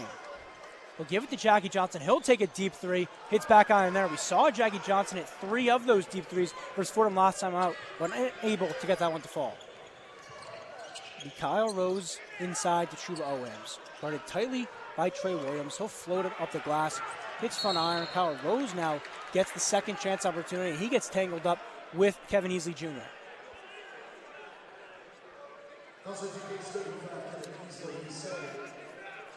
It'll be a 1-and-1 for Kyle Rose. Rose, a 74% shooter from the free throw line. Did not start last time out, had just 5 points. But you look back at what he's been this year, Mike, he's probably been, if you go through the entire body of work, the team's most consistent shooter. 15 points for St. Joe's, 16 points for Richmond. He was 4 3-pointers made in that one. He also had 13 points last time out against Duquesne, a perfect 3 for 3 from downtown in that one. And his efficiency is what really helps this team when the team has lackluster shooting days. Kyle Rose is someone who you always can rely on, and they're going to need to rely on him today. As Rose connects on the second, he goes 2 for 2 from the charity stripe. Fordham now opens the lead back up to 12, 34-22. Just 43 seconds left to go in this first half. It'll be Leon Ayers to bring the ball up for Duquesne, guarded tightly by Kyle Rose. Ayers will take it inside. He'll take a pull-up jumper. Hits back to the rim. Colon Navarro can't get the rebound. It'll be Trey Williams, the second attempt, and it's good. Trey Williams, the transfer from Indiana State, getting the bucket there. He cuts Duquesne's deficit back to 10. Duquesne bringing that tight pressure in the backcourt, forcing Josh Navarro to pass out of it, as Fordham will call a timeout here. 13 seconds to go in this first half. You figure, Mike, the way Fordham's played all year, you want to end the half strong and end it with some momentum. Yeah, and I love the decision. You have the timeout. Why not have a set play with 12.9 seconds left to get yourselves a good shot? Every bucket matters in this one. You're up 10, but that's not enough. This is a game of runs, like I mentioned. Duquesne's run could be in the second half, and Fordham's got to maximize it right now while they have the lead. You think back to that URI game, big lead at the half in that one, and URI's able to cut the 17-point deficit to an even score, and that's what Fordham's trying to avoid. Try to get as many points, try to bring as much momentum into the half as you possibly can. And for Fordham, you have to give them a ton of credit in that one for being able to kind of battle through all that adversity. Gave up that huge 24-5 run, able to kind of still take control of that game late. For Fordham right now, Mike, Antrell Charlton, the leading scorer with 9 points after not leading the team in scoring any game throughout the year. He did it last game, and he's done it thus far in the first half. And we've talked about that. He's going to need to bring the momentum he had against St. Bonaventure, and he's done that thus far. Ohams, the pass to Kyle Rose, 10 winding down on the first half clock. Now, Pat Kelly at the top of the arc. Kyle Rose will think about a three. He'll sidestep, give it to an open Kelowna Navarro. His three, his track rim. Chuba Ohams regathers, unable to get the basket to fall. That will send us to halftime here. Fordham leads this one 34-24. Antrell Charlton leading scorer for Fordham with 9. Chuba Ohams, Kyle Rose piecing in with 8 and 7 as well. On the Duquesne side of things, Trey Williams with 8 and no other Duke with more than 4. It's been a good half thus far. We're going to send it back to our Rose Hill studios for a halftime report. The one-on-one halftime report. It's a break in the action and it's halftime, which means you get to hear me for a little bit. Welcome back inside the broadcast, everyone. I'm Thomas Aiello, and before we get to the one-on-one halftime report, any sort of analysis that I present, Colin Loughran has a one-on-one scoreboard update to give us an update in other sports around the world. Colin, take it away. The one-on-one scoreboard. Starting in the Atlantic 10, earlier this afternoon, St. Joe's lost a tough one against UMass 69-67. Rhode Island upset Davidson 72-65. VCU beat George Mason by a number of 85-70, and Dayton made short work of George Washington, winning the game 80-54. Dribbling towards some top 25 action, number 1 ranked Auburn defeated the Texas A&M Aggies earlier, 75-58. The number 8 ranked Kansas Jayhawks won a close one against the Sooners, 71-69. The 5th ranked Kentucky Wildcats routed Florida's Gators, 78-57. At the moment, number 7 Duke is currently beating out Boston College in the second frame. Score is 51-42. In the NBA, the Knicks are leading Portland 62-55 in the third quarter. Later this evening, the Brooklyn Nets will tip off against the Heat in South Beach at 8 o'clock. Skating onto the ice, the Blue Shirts will be off tonight, but the Isles will take on the Flames in Calgary at 10 p.m. With the one-on-one scoreboard, I'm Colin Loughran.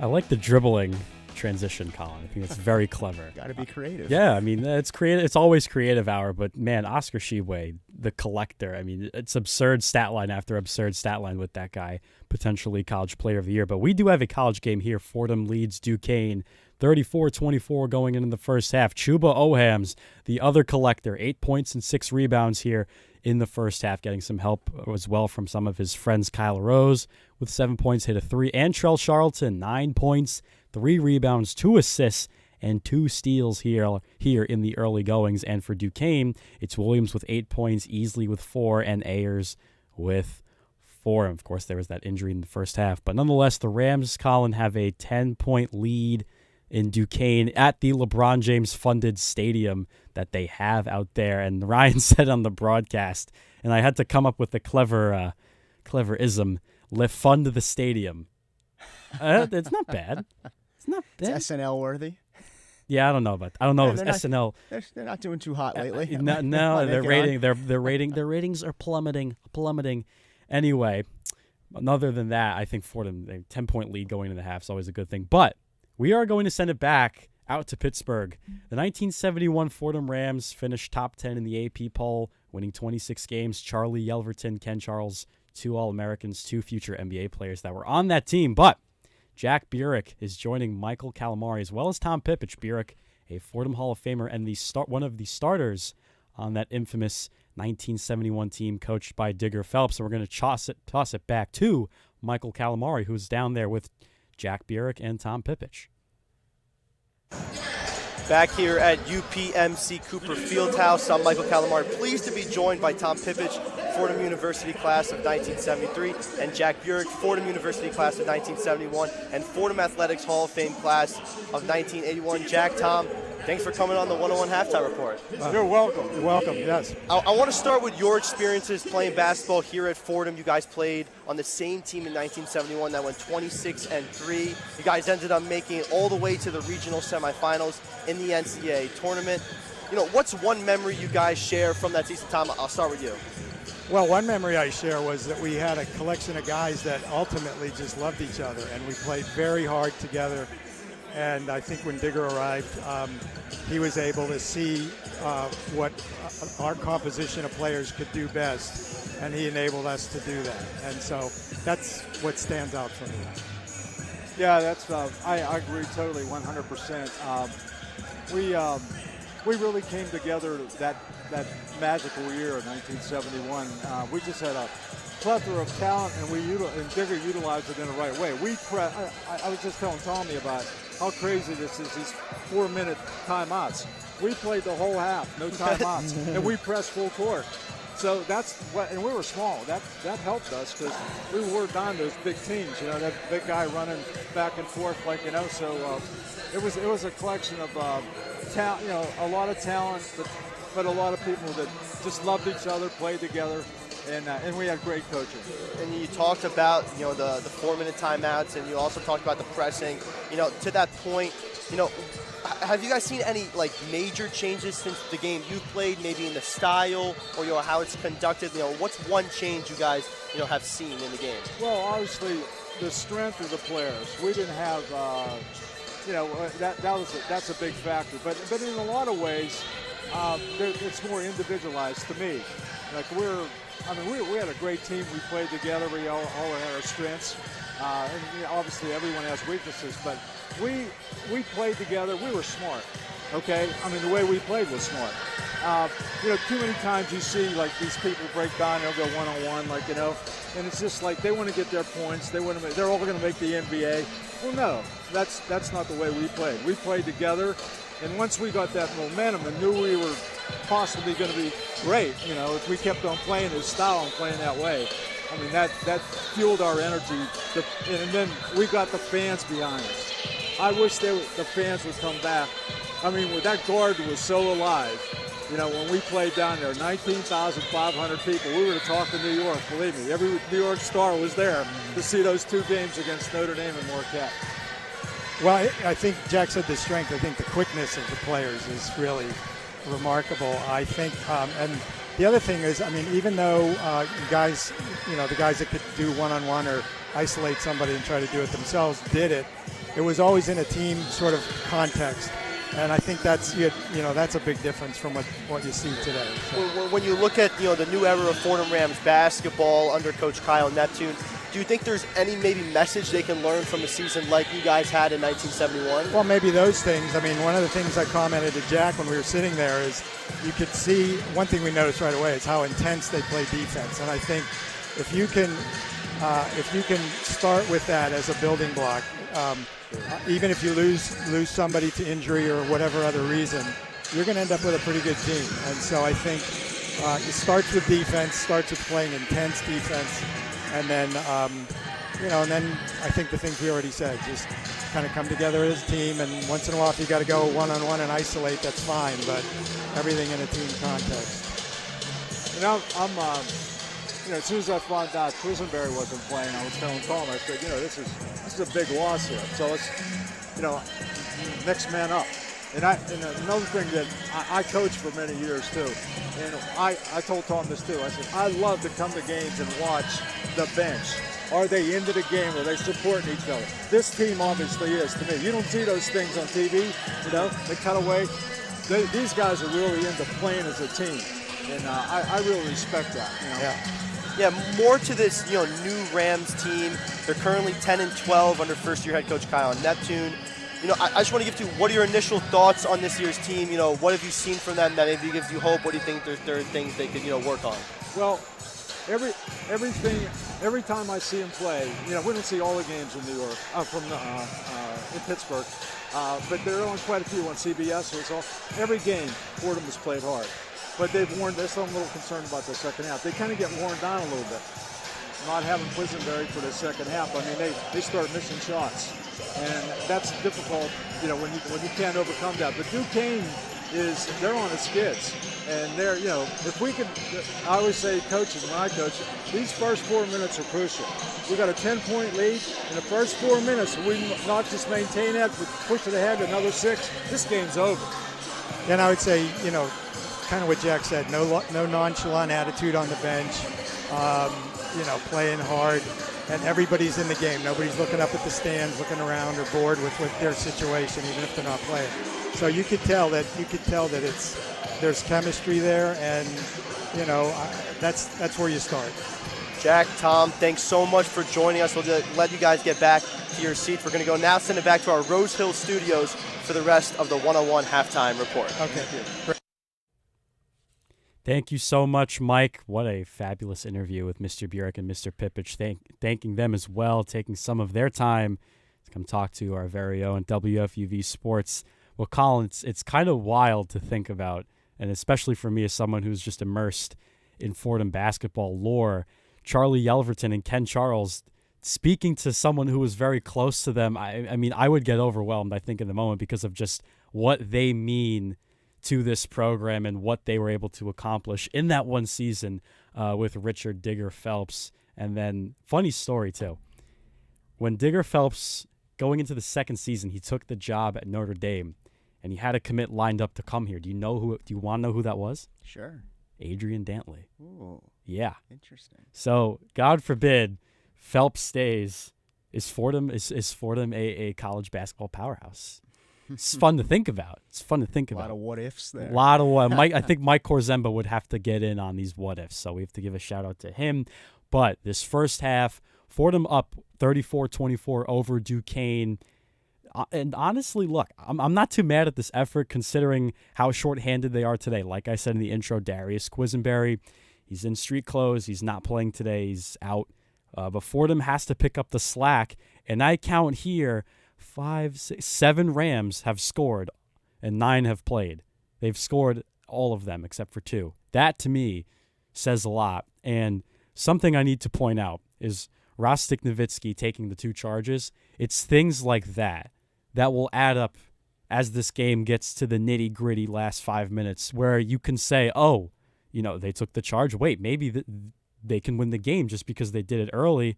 And those small details, they add up, Colin. To that point about small details, the fact that this many Rams have scored in this game specifically is so important given that Quisenberry's not around. Mm-hmm. And really, my big critique of Neptune's squad the whole year has been the lack of playmaking. Mm-hmm. These are guys that can score any which way when it comes to ISO basketball. I see it with Charlton. I see it with Quisenberry when he is on the court. Something I'd like to see them all do is really take that next step.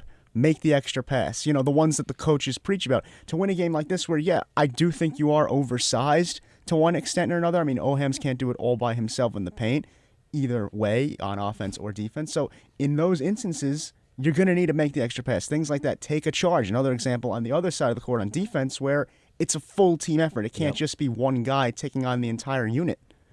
Yeah, I think you're right about that. And I do have to say, of course, Chuba Ohams, as great as he's been this year, Abdou Simbila is giving him some help there on the boards. He's got 4 rebounds, of course, 2 personal fouls, so we did have to sit down. But they're getting contributions, and I do want to bring this up, that you bring up the passing thing.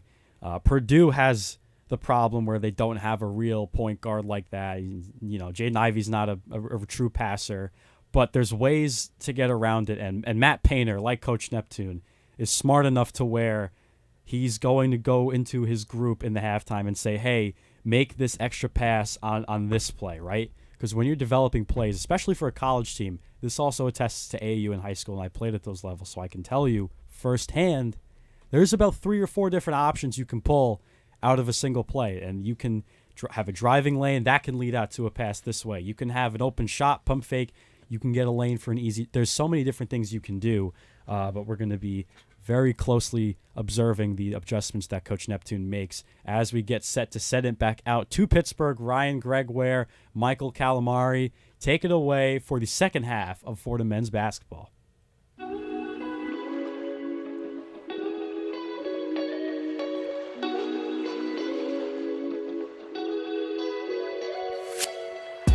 Keenan Troy here with Nick Guzman, and we're responsible for keeping everyone in the loop with the world of soccer, breaking it down weekly on FUVFC. From the international stage to the domestic leagues, myself and Keenan focus on key storylines, the week's biggest matchups, and everything the beautiful game has to offer. Matty B. Monte, Michael Hernandez, and James Burley also lend a hand as we keep our finger on the pulse of the United States men's national team, as well as the build-up to the 2022 Qatar World Cup. You don't want to miss it. FUVFC is a production of WFUV Sports.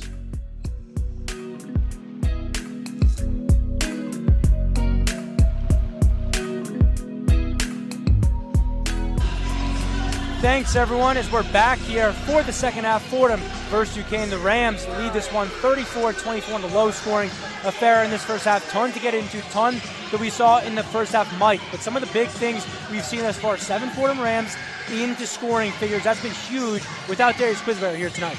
Like I said before the broadcast started, before the game started, it's got to be all hands on deck. Everyone's got to be involved in the scoring, and that's what we're seeing, and that's what's helping the Fordhams get up to this 10-point lead heading into the second half.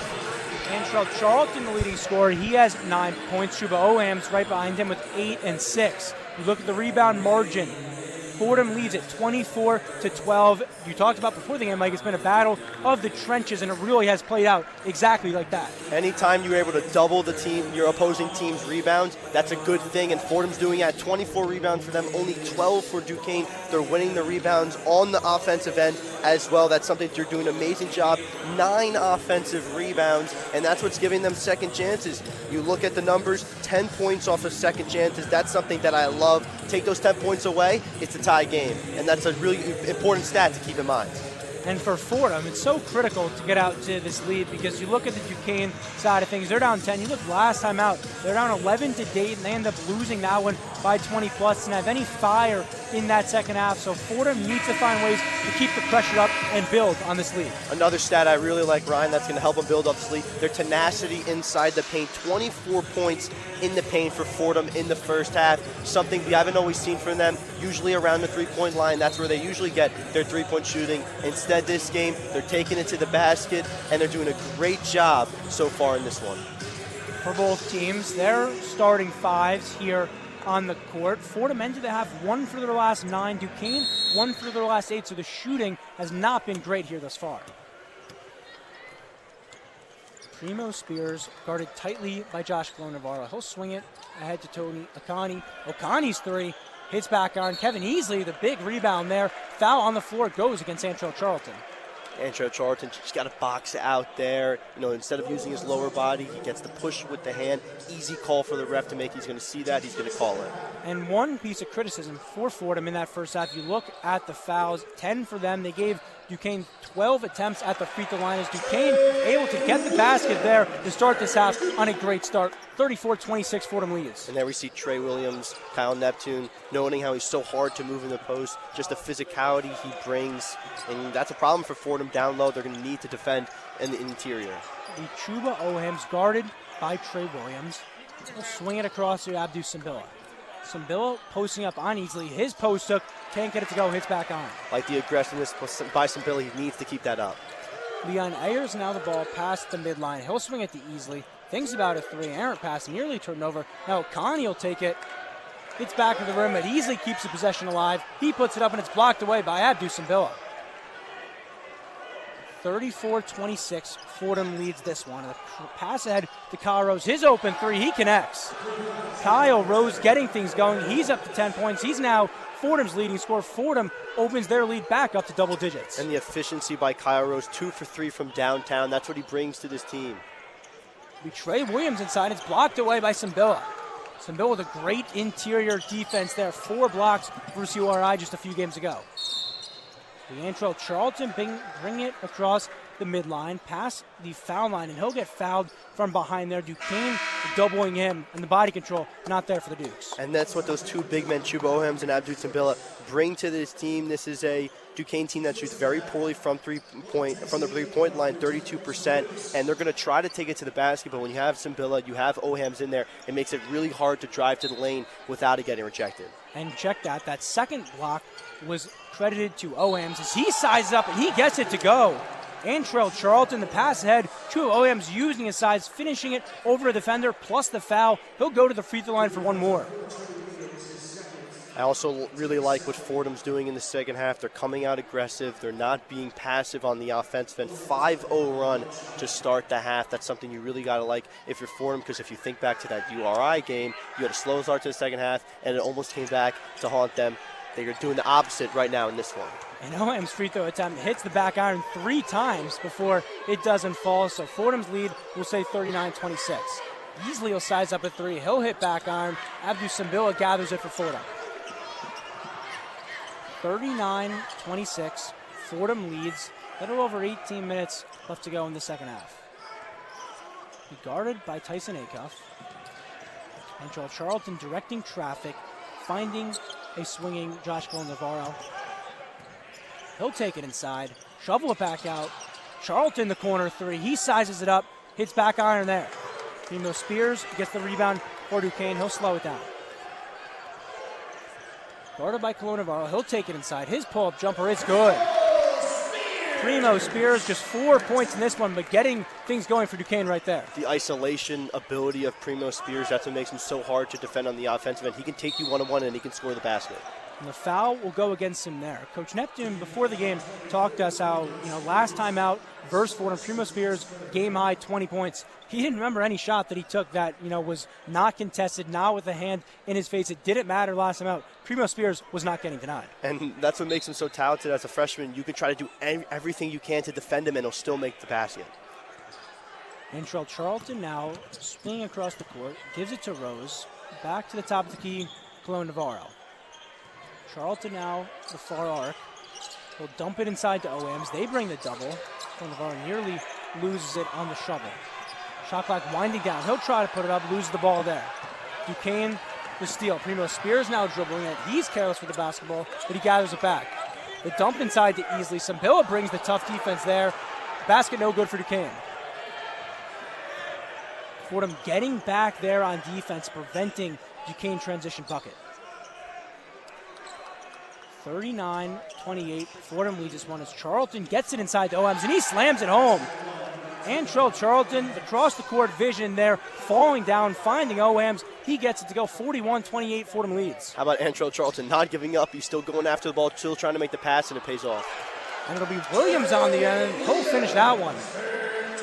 Using his size to get the basket over Abdu Simbila there. Duquesne answers. They cut it back to 11. 16-22 to go in the first half. Abdu Simbila on the near block.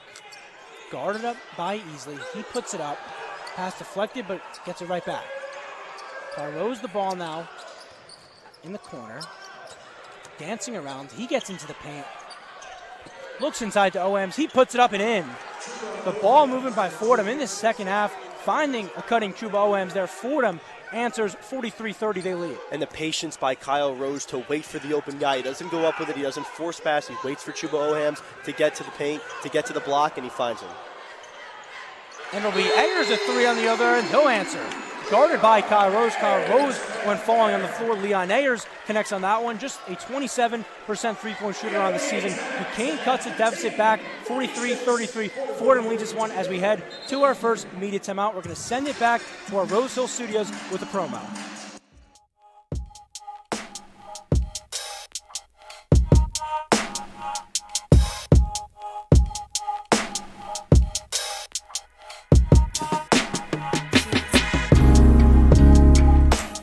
Bright here, Knicks beat reporter for WFUV Sports.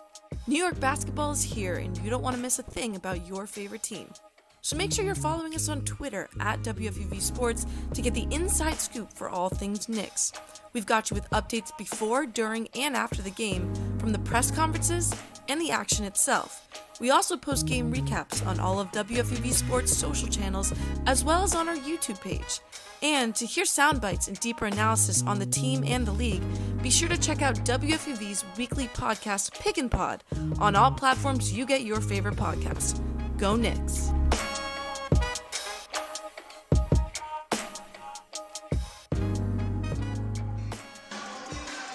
Fordham leads this one 43-33, 15 to go in the game. The second half, both teams even at 9 apiece. Fordham not able to distance themselves, but they've kept and maintained a 10-point lead. You still got to like where you are with your 4. You have a 10-point lead. You're in a very comfortable position with under 16 minutes to go. And Coach Kyle Neptune talked about in the pregame, the game's going to be won on the defensive side. He said when the offense isn't working, to rely on the defense. The offense looks pretty good to start, but they're still going to rely on the defense. That's what's going to win in the game. That's been their forte throughout this season, and they're going to have to stick to it in this one. And in this second half, the way that Fordham's been able to score, it's been Chuba Owens. He has 6 early in the second half. They've done a great job of setting up plays where he doesn't have to put his back to the basket. He doesn't have to dribble the ball. He's just open, and they're finding him. And I think that's what's really excelled about his game over the years, the ability to face to the basket and make a move on his defender. If you look back in the past couple of years, he's more back to the basket type player. Now he has added so much to his arsenal, his offensive abilities, and we're seeing that on display. And for him, coming off just a 3 for 10 game, season low of 6 points, he's answered the bell in this one big time. 14-7 here with 15 left to go in this game. He's been everything Fordham can want. It's really everything Fordham can want. And, aside from that, something that I've been looking at with the Rams is the three-point shooting. We've talked about how they're one of the lowest three-point shooting teams in the NCAA, but they take top 100 in the NCAA three-point attempts. And today, just 9 attempts, and they've made 3 of them. That's a high percentage you like to see, and it's also a low amount of threes taken, and it's effective. I like what Kyle Neptune's doing with the offense in this one. And the team's been averaging 26 threes a game over the last 3, so an interesting switch up. Obviously, Darius Quisenberry, that plays a role. And then you look on the other side, they're doing a great job taking away the 3. Duquesne just 1 for 9 themselves, so when they're able to do that and shoot it at a more efficient clip, it's a big reason Fordham has this lead. And this is one of the things Fordham excels at, defending the line, 5th in the A-10 opponent, three-point percentage. It'll be Chuba Owens bringing it up for Fordham, 43-33 they lead. Guarded tightly by Trey Williams. He'll dish it to Colo Navarro, who's set back at the logo. Charlton now gets the pass, swings it across to Rose. Colo Navarro with 10 on the shot clock. Recently checked in, Rossi Novitsky dribbles to the top of the key. Shot clock winding down. Kyle Rose has it. He'll sidestep. He'll take a 3. Hits back iron, no good there. Kyle Rose gets a good look at the end of the shot clock, but unable to get the basket to fall. 15-16 left to go in this game. Fordham leads 43-33. Both teams, Fordham actually 1 for the last 5 from 3. Duquesne also 1 for the last 5 from 3. So Fordham, we just talked about it, they've taken them at a much lower clip. They've done a good job preventing it on the other end. Leon Ayers will take it up. He'll use a Trey Williams screen to get into the paint. Now dishes it outside to Trey Williams, guarded by Novitsky. Kyle Rose brings the help, and he gets a steal for the Rams. He'll dump it ahead to Charlton, guarded by Tyson Acuff. Duquesne will bring the double on him. He'll swing it to an open Kyle Rose in the corner. Hits back of the rim there, can't get it to fall. Davis Larson the rebound, he'll push it in transition to Leon Ayers. Leon Ayers, the rejection by Kyle Rose on the other end. Fordham getting back in transition there, preventing the Duquesne bucket. 43-33 still the score. The transition defense by Fordham, that's something we've seen Kyle Rose do. He's great blocking the ball when the ball's ahead of him. And that is that energy that Fordham wants to bring as Josh Colo Navarro will take it inside, and he'll be deflected by Davis Larson. Duquesne pushing it in transition, but a foul called on the floor before they could really get set. Fordham catches a break there as Duquesne had the most open basket you ever see. It's Kyle Rose with the block on one end, then Trey Williams, top 5 in the A-10 in rejections, getting the block on the other end, and looked like Leon Ayers almost had a wide open 2, but ball's going to get called back. It'll be Tyson Acuff to inbound it for Duquesne. Nice to see that he's all right after taking that spill earlier. He'll give it to Primo Spears. He'll get it all the way in the paint. Shovel it ahead to Williams. He'll get it to go. Trey Williams, the pump fake, able to fake out Rossi Novitsky. Gets the bucket to go. Duquesne cuts the deficit back to 8. Duquesne with his full court press, even Chuba Owens when he has the ball. Trey Williams guarding him all the way in the backcourt. Duquesne really trying to keep Fordham off their balance. Colo Navarro on the near side. Dishes it ahead to Novitsky. He'll dribble it onto the paint. Shovel it to Owens in traffic, and he slams it home. Rossi Nowitzki, the heads-up ball movement there, finds Chuba Oems. He's able to get the dunk to fall. Fordham the lead back up to 10. How about Rostig Nowitzki almost moving like a guard, dribbling to the basket with the crossover and finding Chuba Oems. Be Leon Ayers that dish ahead to Trey Williams. Give it to Davis Larson in the corner. Back out to Williams. His floater near side, unable to get it to fall. Chuba Oems gathers the rebound for Fordham. So I'm Fordham, I run. I'm not going to slow the ball down because you got to take advantage of a 10-point lead. You have to take it to Duquesne. You can't let them get settled. Antrell Charlton to bring it up for Fordham. Try to get inside Oems, and it'll get deflected away. Kyle Rose, now the ball, in the near side arc. Gives it ahead to Oems. He'll take it inside. Duquesne brings the double. They'll call a jump ball. As heads-up defense by Duquesne forces down. They're looking for a block, but they won't get it. We've seen time and time again Duquesne putting an emphasis on Chuba Oems, bringing the double when he's the ball in the post. And we've seen that's been a struggle point for Chuba Oems this season. Passing out of the double team has caused a lot of turnovers for this Fordham Rams team, and Duquesne bringing the double there, that's what they're looking for. They're looking to force the turnover and get a bucket on the other end. It'll be Rose to inbound with just 6 on the shot clock. Dumps it ahead to Rossi Nowitzki. He gives it back to Rose. Rose will take a pull-up too. Shot clock winding down, unable to get it to fall. Rebound, Duquesne. Primo Spears to take it the other way. He gets by Charlton. His pull-up two is good. Primo Spears now has 6 points. We've seen a few times in this game. He loves that pull-up two. Gets the bucket to fall there. Duquesne back down 8. And we talked about the contested jump shot that Primo Spears still is able to execute. Nowitzki, the defender there, full 7 foot of him, trying to rise up to reject it, but Primo Spears able to calm himself down and get the bucket. It'll be Antrell Charlton resetting on the Duquesne Dukes logo. We'll take a screen from Rossi Nowitzki right. Get it into the post here. Backing down Primo Spears as Duquesne brings the double with Leon Ayers. Aggressive hands there. Foul will go against Duquesne. I think we've really seen an uptick of aggressiveness for Duquesne on the defensive side. It's causing more fouls, but they're also kind of rattling this Fordham Rams team as they're able to cut the deficit. And, you know, that's something that's really telling. Will Fordham be able to battle back from that? You see some clear frustration on the face of Antrell Charlton there as Ahmad Harrison will check in for Kyle Rose. Ahmad Harrison with just 4 minutes in this one, but you figure with his tight defense fits the energy that Fordham's trying to play with right now. Yeah, that's exactly what they're trying to do. They're trying to take care of the ball, but they're also going to try to play very good defense on the other side of things. Antrell Charlton will look ahead to Pat Kelly. He'll dish it to Josh Navarro on the near side. Call for Kelly's screen, but won't take it. Gives it ahead to Antrell Charlton, guarded by Primo Spears. Back to the basket is Charlton. They'll switch with easily. Shot clock winding down. 5 to go. He'll sidestep. He'll just hoist one up. Hits the glass over. Pat Kelly under the basket. Unable to get the basket to go. Fordham, another offensive rebound, will reset up top. Great back-to-back offensive rebound for Pat Kelly. He's still going after it in the interior for the rebound. Antrell Charlton with 12 winding down on the shot clock, guarded by Tayson Acuff. He'll dish it ahead to Josh Navarro. Back out to Ahmad Harrison. 5 on the shot clock. It's one down. The lob ahead to Chuba Oems. Little too high for him. Duquesne forces the turnover there. Good defense by Duquesne, forcing 2 almost shot clock violations. Fordham having to hoist some stuff up there. They lead this one 45-37 as we're sending it to our Rose Hill studios. The scoreboard with Colin Lockwood. The one-on-one scoreboard. Starting in the A-10, earlier this afternoon, St. Joe's lost a tough one against UMass 69-67. Rhode Island upset Davidson 72-65.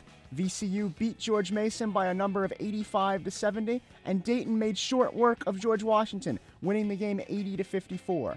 At the moment, LaSalle trails Richmond 36-33 in the second half. Kicking it over towards some top 25 play, number 1 ranked Auburn defeated the Texas A&M Aggies earlier 75-58. Unranked Rutgers with an upset against the number 14 Badgers 73-65. And also unranked Butler played spoiler and defeated 18th ranked Marquette 85-79. At the moment, number 7 Duke is currently beating out Boston College in the second frame. Score is 71-59. 16th ranked Ohio State leads Michigan at the half 33-30.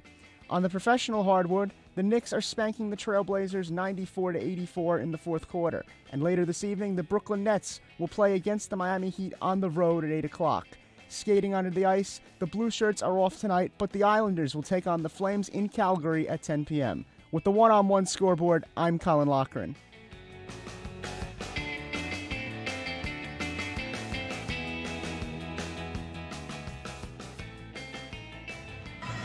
Thanks, Colin. As we're back here in Pittsburgh, Fordham leads this one 45-37 in the second half. Duquesne winning the battle 13-11. Been a tough one so far, Mike, but you get the feeling Fordham now won for their last 8, scoreless in the last 2+ minutes.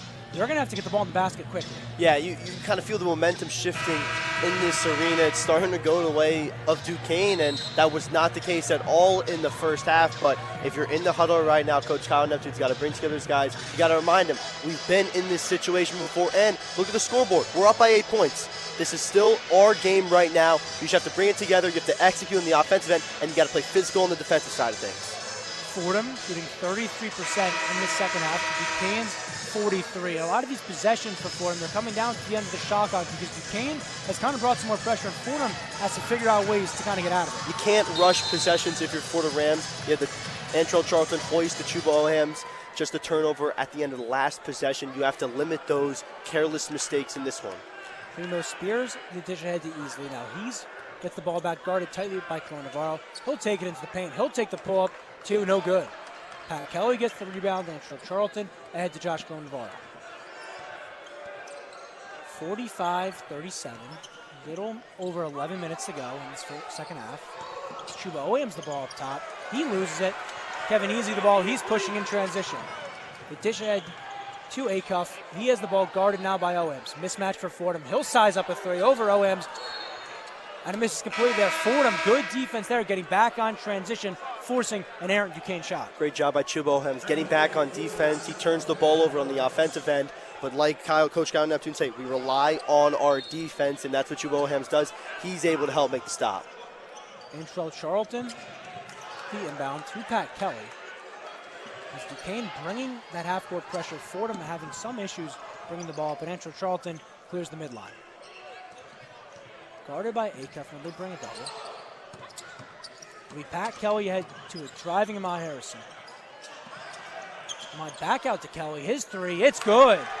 Good ball from by Fordham, the give and go there. Pat Kelly sizing up the three. He has 5 points. Fordham lead back up to 11. And that's what makes him so deadly when he's playing at his best, the ability to go around the wing and hit a three, but also get inside and get rebounds. And it'll be Primo Spears the other end, pushing it for Duquesne, getting it inside and getting the foul on the teardropper there. It appears to go against Oems, so Spears goes to the line. 2 free throws coming up for him.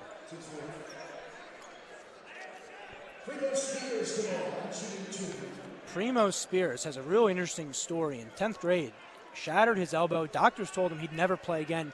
Came back the next year, averaged 28 points per game. However, teams lost interest. He ended up having to go to a prep school, the same one Obi Toppin went to. That's finally where he ended up at Duquesne. He's been a 2-time A-10 rookie of the week, and his future is sky high for him. Yeah, and I think earlier in the season, a lot of people saw him as a potential for A-10 Rookie of the Year, and I still think that's in the cards. A lot of good rookies in the A-10 this year, but the future is really bright, and the offense seems to be surrounded around him, even at his freshman year.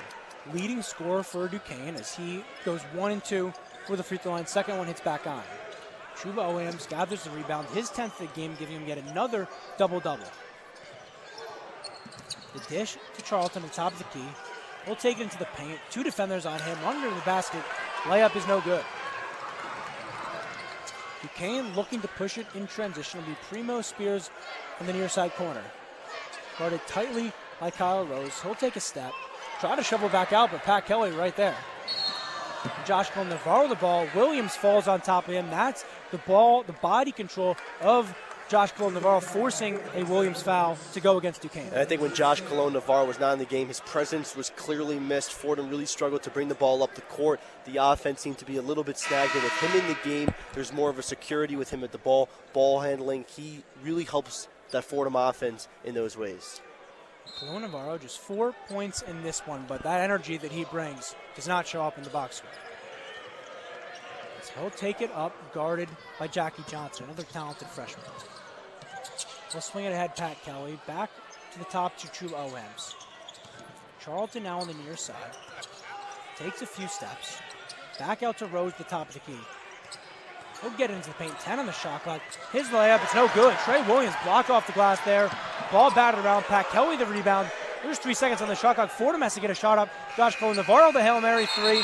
misses everything there. Fordham a shot clock violation, and I think they hit it rim. They were not expecting to take a shot that quickly. Definite confusion. I don't think they realized the ball did not hit the rim after the Trey Williams block, and just a mental lapse there for Fordham, but also the defense by Trey Williams showing why he's 5th in the Atlantic 10 in blocks, averaging 2.2 a game. He's so hard. He's such a good rim protector for this Duquesne team, and he just adds a level to their defense, and that's something Fordham you got to watch out for when you drive to the basket.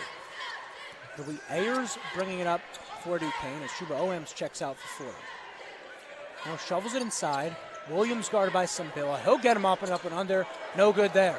Simbila gathers the rebound there after initially faked out by Williams. 48-38, Fordham continues to have this 10-point lead. A little under 9 minutes to go in the game. Charlton will take it into the paint. Back out to Clonavaro. His open three, top of the key is good. Good ball move there. Charlton finds it open, Josh Clonavaro, and he drills his first three of the game. 51-38, Fordham on top. Primo Spears will take it inside over Simbila. Can't get it to go. Foul will go against Fordham there. Primo Spears, we're seeing the aggressiveness. He's trying to take it inside on Fordham, and Fordham has to be careful not to get in foul trouble. And also really smart by Primo Spears. He goes up with that, and he puts the ball on his right side. Abdul Simbila went up. He tried to get the rejection instead of going up straight with both his arms. Primo Spears sees that. He puts the ball on his right side, makes sure the ball doesn't get rejected, makes sure his body's going into Abdul Simbila, and gets the foul call.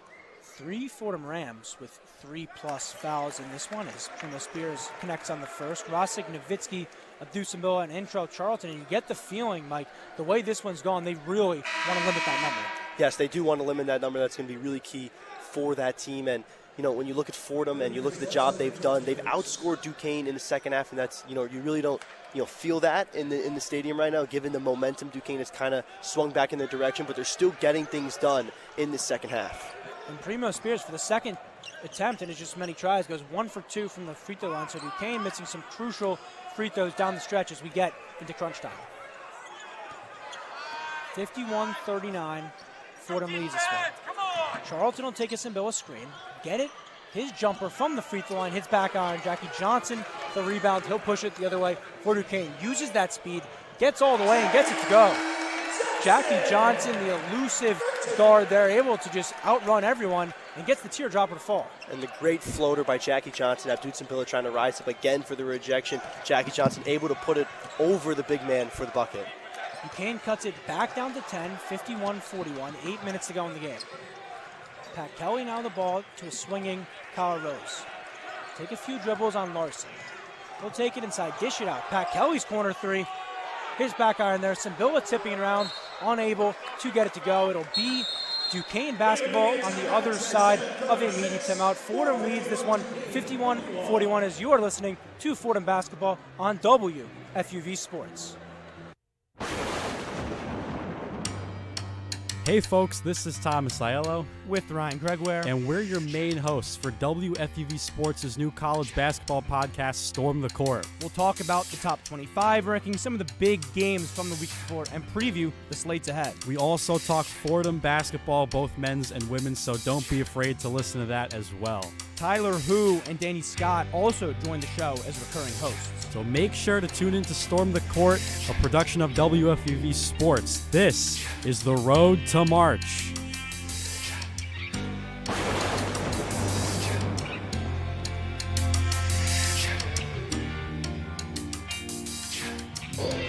We're back here in the second half as Fordham maintains a 10-point lead over Duquesne, 51-41. This margin, they led by half. They've been kind of treading water in the second half, Mike. Duquesne's went on a few runs, but Fordham's done a good job closing the gap and keeping this 10-point lead. Yeah, it's a very different game than that URI won just a week ago, and that's what we feared heading into this one. Fordham had a big lead going into halftime, and when Duquesne started to get the baskets, you were worried it could slip out of Fordham's favor, but they've really stood true to their defense, and they've done a good job of holding Duquesne off, and they've still executed when need be on the offensive end, and that's what they're just going to have to keep on doing if they want to close it out in this last 7 minutes and 36 seconds.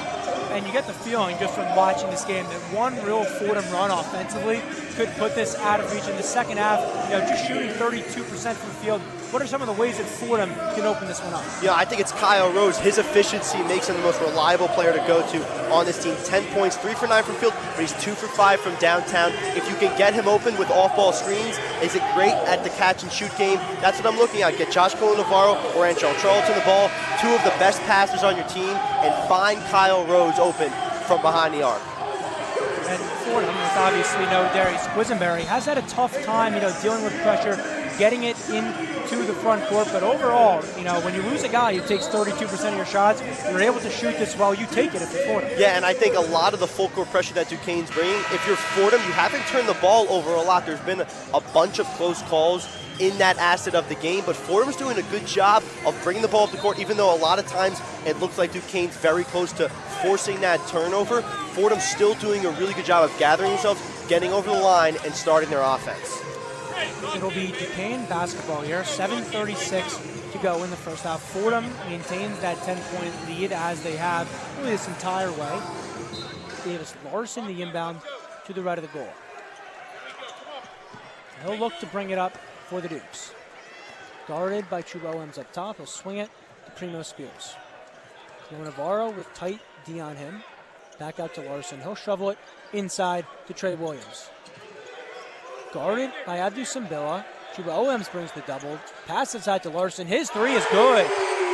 Chuba Owens bringing the double for Fordham, left Davis Larson open, and he connects on the triple. Duquesne cuts the deficit to 7, 51-44.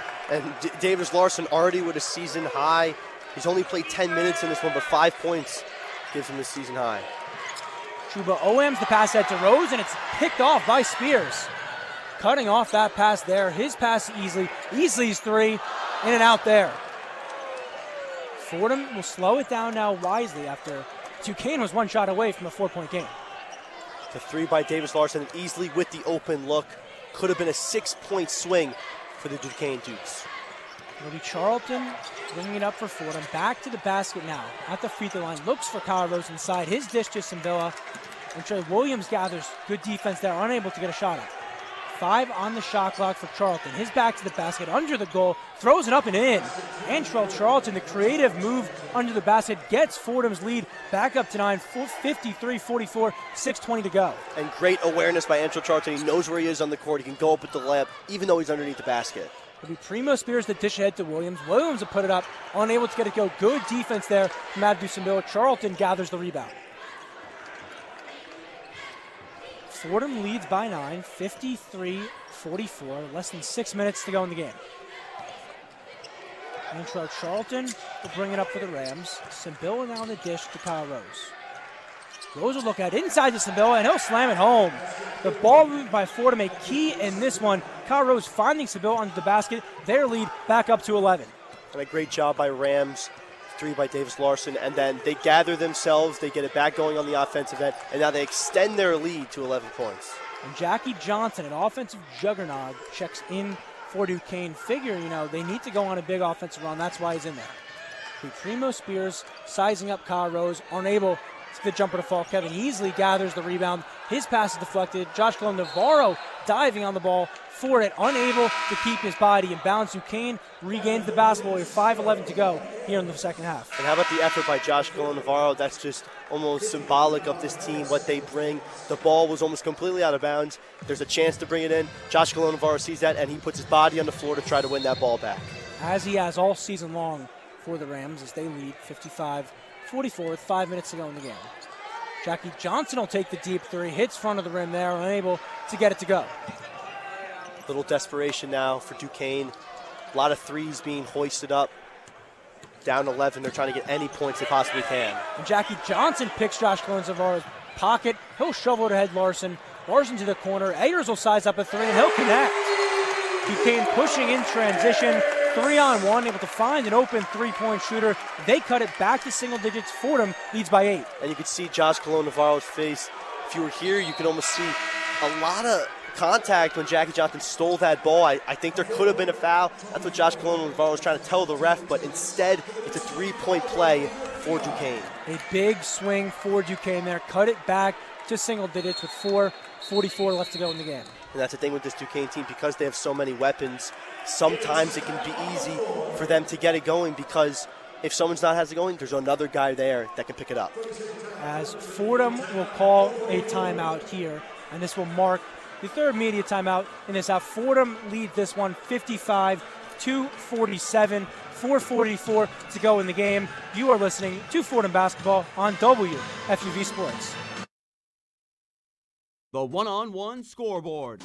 Starting in the Atlantic 10, earlier this afternoon, St. Joe's lost a tough one against UMass 69-67. Rhode Island upset Davidson 72-65. VCU beat George Mason by a number of 85-70, and Dayton made short work of George Washington, winning the game 80-54.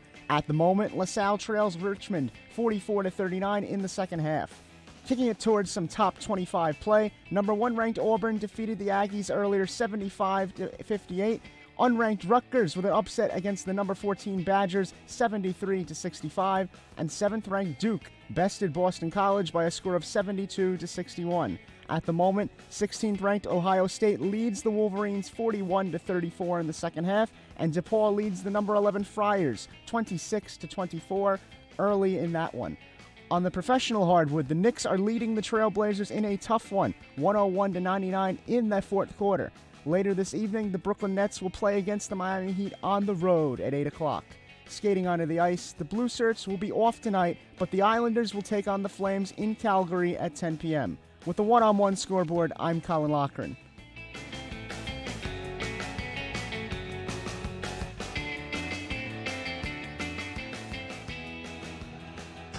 Thanks, Colin, as Fordham leads this one 55-47, 4:44 to left to go in the game. It's been a good second half, Mike. We've had a few times where it looks like Fordham can take it over, but Duquesne with an answer, drilling a three there and cutting it close. Yeah, we've talked a lot about the fight that Fordham has, but you could say the same about this Duquesne team. They've cut the lead now to 8 points. They're doing a great job of staying in this game. They were down 10 at halftime. They really could have packed it in if they wanted to, but instead they're fighting back. They're able to cut the lead to 8 points. And Leon Ayers drilling the three there, cutting this to 8. Now, Duquesne hasn't got it to a one-possession game in this second half, but you get the feeling like if Fordham's not able to get the bucket in the basket here, they're going to come back. Yeah, I mean, you really got to draw up your best plays now. 4 minutes and change left to go in this game, and it's going to be to Coach Kyle Neptune, Coach Keith Ergo. They're going to have to find Kyle Rose, Chuba Ohams, their best offensive players on the floor right now, for open looks in these final minutes to secure this win. Chuba Ohams in this one, the game's leading scorer with 16 points and 12 rebounds for him. He came into this game tied 9th in the nation in double-doubles and only helped out tonight. For the Antrell Charlton to inbound underneath the goal. Fordham leads by 8. Matt Harrison checks into the game for Fordham. We'll look ahead to Kyle Rose. Check that Josh Navarro as Duquesne brings some pressure in the backcourt, but Navarro able to get it up ahead. Charlton now dribbling with Duquesne logo, eating some valuable clock. We'll take a screen from Ohams, get it back up top. Shovels it ahead to Ahmad Harrison. Harrison looking, he'll get it into the paint, swing it ahead, Kyle Rose. Kyle Rose the sidestep, he'll get it all the way into the basket. Gives it to Harrison, shot clock winding down, he'll hoist it up and in and out, but Ohams gathers it underneath the rim, he'll put it up, and he'll get the foul to go. Ohams not able to get the basket to fall, but keeping a 30-second possession alive, critical for Fordham, especially up 8. That's Chuba Ohams' 13th rebound. That's Fordham's 16th rebound on the offensive end of things today, and that's really been the story. Fordham with probably a lackluster offensive possession. Ahmad Harrison gets a rush shot at the end of the shot clock, but it's a second chance effort that keeps Fordham in it. And we've seen again, with that Duquesne pressure, Fordham really struggling to get shots early in the shot clock as Ohams drills the first free throw player, 59% free throw shooter. Fordham's 36 points out of their 56 total on the day have come in the paint. Just a testament of what they've done today on the offensive end, what they're really trying on the offensive end. Get the ball to Chuba Ohams, get the ball to Abdul Simbila, and drive to the basket. They're doing that today. And Fordham leads this one by 9, 56-47, 4:12 to go here in the second half as Ohams sizes up the second free throw and connects. Lead back up to 10 for the Rams as both teams knotted up at 23 apiece in the second half. Spears the ball past the midline. Now Ayers at the top of the key. He'll dish it ahead. Jackie Johnson will hoist a three and connects.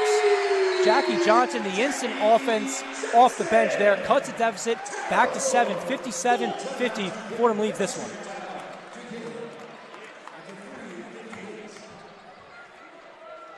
The quick possession there by Duquesne, finding Jackie Johnson, the guy that we've talked about, a very talented freshman, had a second team high versus Fordham last time out with 13, but drilling a three there, his second in the game. Duquesne, as we talked about, Mike, continues to battle in this one. Yeah, and you mentioned Jackie Johnson. We've seen how good he's been this year. 11 points last time out against Dayton. He had a career high 27 versus UMass and 27 versus Weber State. He also had 13 last time out versus Fordham. He's been great this year for them, done an amazing job coming in as a freshman. That's what makes his backcourt of Duquesne Duke so hard to guard, because they have Primo Spears and Jackie Johnson, super explosive, quick guards, and it's just really tough for Fordham to keep up with them.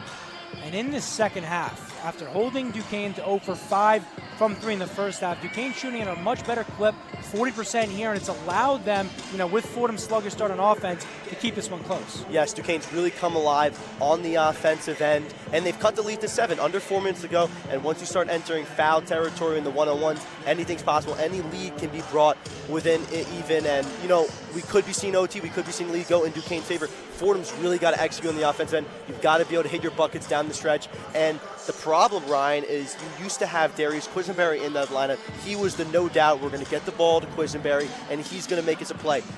You really got to start thinking for Fordham, who's going to be that guy, and like I said before the game, it's going to have to be a team effort, but you're going to have to draw plays to get Chuba Ohams and Kyle Rose open for good looks where they're not going to be contested shots and they're not going to be rush shots at the end of the shot clock. And no Quisenberry. Obviously, it's a tremendous loss for Fordham, but in this one in particular, just not even the shot taking of him, but his ability to just dominate the ball. You're going to need someone else on this Fordham team to really, dribble the ball off the court, keep it long in possessions, and hoist shots at the end of the shot clock. Thus far, it's been Charlton forcing some looks, and it hasn't gone Fordham's way. And when you look at Quisenberry, not only was he the main ball handler on this Fordham Rams team, he was the main shot taker, so he could bring the ball up and he could create his own shot. And if you're Fordham, you're going to have someone bring up the ball, and then you're going to have to draw up a play to get Kyle Rhodes or Chuba Ohams open for the shot. That's the two guys that I want to see the Rams go to in these last 4 minutes of the game. But that's the problem. Without Darius Quisenberry in the lineup, you have to have multiple guys do the job Darius Quisenberry did by himself. Now you look into the Battle of the Paint. We've talked about it a few times in this one. Fordham leads 45-25 in the Battle of the Glass. You figure with how prominent the interior has been, Fordham to try to close this out is going to go to their big down low. And you think about Chuba Ohams, 18 points, 13 rebounds. And the great thing about him is that if he misses the first one, he's the ability to get the offensive rebound and go back up. That's what makes him so key for this Fordham Rams team. It'll be Antrell Charlton to inbound underneath the goal, ahead to Kyle Rose, as he'll take a questionable path to getting across the line nearly. Gets a 10-second violation, but he's able to get it ahead to Antrell Charlton. And Duquesne taking almost 10 seconds off the shot clock there. Fordham's going to have to rush a possession now. Charlton directing traffic here, just 10 on the shot clock. Sized up by Jackie Johnson. Back to the basket now, takes it inside the paint. And he'll get called for a walk. Antrell Charlton, a little too cute with his legs there. Duquesne forced a crucial turnover. And exactly like I talked about, when you bring the press and it takes Fordham almost 9 seconds to get across the halfway line, you lose all that time to really get set and have an offensive possession, and you end up rushing yourselves, and that's what happens to Antrell Charlton. Loses his footing there, gets called for the travel. And you can't help but figure in a normal possession in a normal game, that'd be Darius Quisenberry taking the ball up for Fordham. 100%, and that's what the loss really shows just in that possession alone. It'll be Leon Ayers, 3:30 to go in this game. Fordham leads by 7, 57-50. Leon Ayers ahead to Jackie Johnson, guarded by Antrell Charlton. Will take a Trey Williams screen, won't do much. He'll size up a long two, and it's good. Jackie Johnson, the long two off the screen, cuts the deficit to 5, 57-52, 3 minutes to go in this game. 5-0 run by Duquesne over the last minute. Cut it to a 2-possession game now. 3 minutes ago, Antrell Charlton will dish it inside to Chuba Owens. OM's cross-court pass, an open Cologne Navarro for three, and it's good. Big answer from Fordham there. Open the lead up back to 8. Great ball movement by Chuba OMs. 60-52, they lead. Big time shot by Josh Cologne Navarro. Just 3 for 8 from the field today, but he shows up when it matters. 2:40 to go in this game. Cologne Navarro with tight defense on Ayers. Ayers the pass to Johnson, guarded by Kyle Rose. Back up top is Johnson. 5 on the shot clock. They're going to have to get something off quick. They'll shovel to have miscommunication with Primo Spears. Spears was cutting to the top of the key.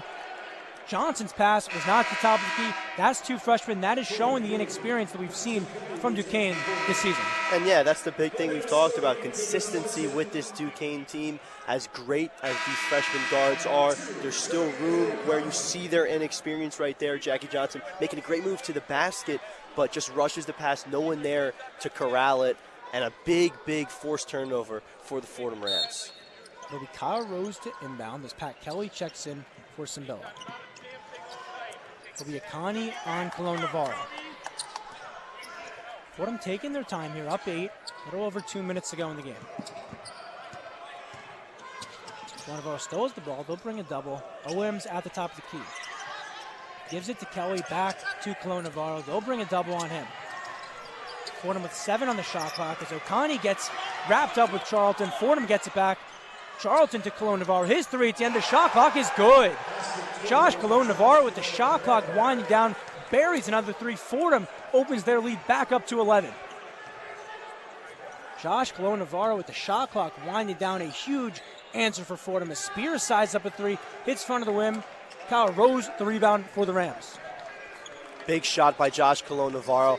With 5 feet outside the 3-point line, shot clock winding down. That's exactly what the Rams needed. And Cologne Navarro up to 13 points for the game as Fordham showing no urgency this last minute 20 here. They're up 11.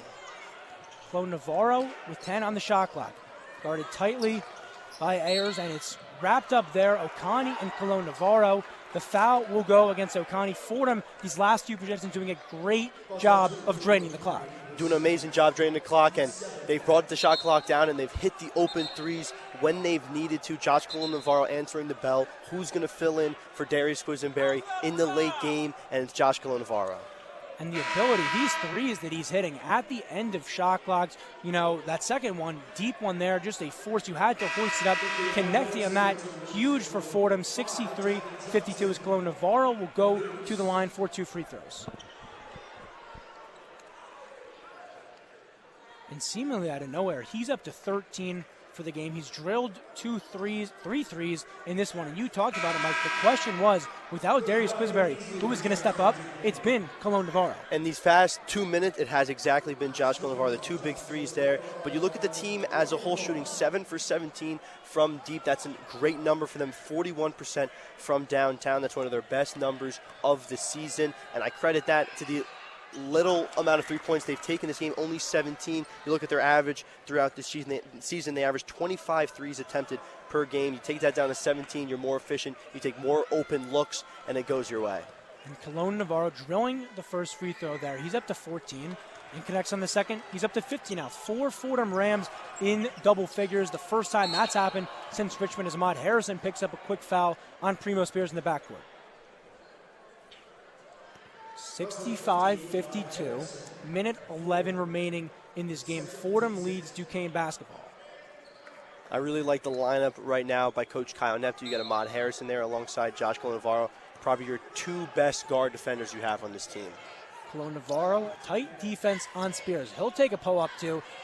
Can't bank it off the glass. Kyle Rose the rebound. Fordham now in no urgency, no rush to take a shot. 55 seconds remaining. Duquesne brings a double. Fordham will call a timeout as Charlton got trapped there.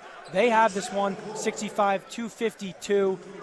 You know, Fordham in complete control of this one. Mike, what have you seen these last 2 minutes? Yeah, I've just seen the execution on the offensive end, the ability to hit the 3, and we've seen that with Josh Cologne Navarro. He's done an amazing job of executing for this Fordham team, but also the poise. You know, they're bringing the press, they're trying to rattle Fordham, and we saw that at the beginning of the second half, where Fordham's really calmed down and done a great job. 65-52. Fordham leads this one. 53 seconds remaining. You are listening to Fordham basketball on WFUV Sports. Be sure to stay tuned for the one-on-one post-game report with Thomas Aiello and Colin Loughran. They will break down the game from our Rose Hill studio and will be joined by assistant coach Ron Ramon. Stay here on 90.7 FM and on our WFUV Sports YouTube page. Should be a good post-game crew with our entire WFUV Sports crew here this evening. Fordham in the second half, Mike, shooting 50% from three. Some big makes down the stretch. They really never gave Duquesne a chance to make this one interesting. Yeah, Fordham executing, doing everything they can, both on the defensive end and shooting threes. Just a great game for Fordham, especially in the second half. Now they just have to close it out with 53 seconds left. It'll be Harrison, the pass to Colo Navarro. He'll get doubled instantly. He'll swing it back to Charlton. Fordham just swinging the ball around. Now Harrison will dribble it. 12 on the shot clock as Duquesne doesn't look to foul here. As Charlton will get called for a walk, just dribbling it out there. 6 on the shot clock. Really the only thing you can't do, but Fordham still wastes 24 seconds on the shot clock there. 37.8 seconds left in the game. You're up by 13. Great spot for Fordham to be in. Turnover, really not a problem for them at this point. And Leon Ayers will take it in. No defense inside. He'll just slam it home. 32 seconds. They're down 65-54. And Duquesne will call a timeout here, just down 11.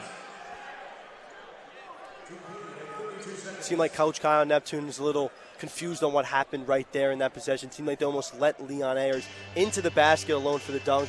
I'm not sure if there was a miscommunication, maybe that Duquesne was going to just dribble it out considering they were down, but just not what you want to see at Fordham. You want to end this game now. You want to end this game quickly. You don't want to keep Duquesne around in it. A turnover here and there could bring Duquesne back in this game.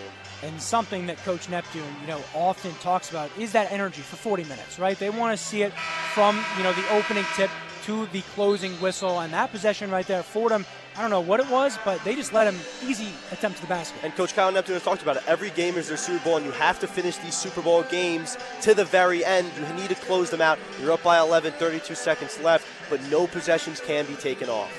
So a nice doubleheader with the Super Bowl today and the real Super Bowl tomorrow. Ryan, I didn't even think about when I made the reference, but now it's even better. It'll be Pat Kelly to inbound. 32 seconds on the clock. 65-54 they lead. Colo Navarro, the double, and they call a walk on him.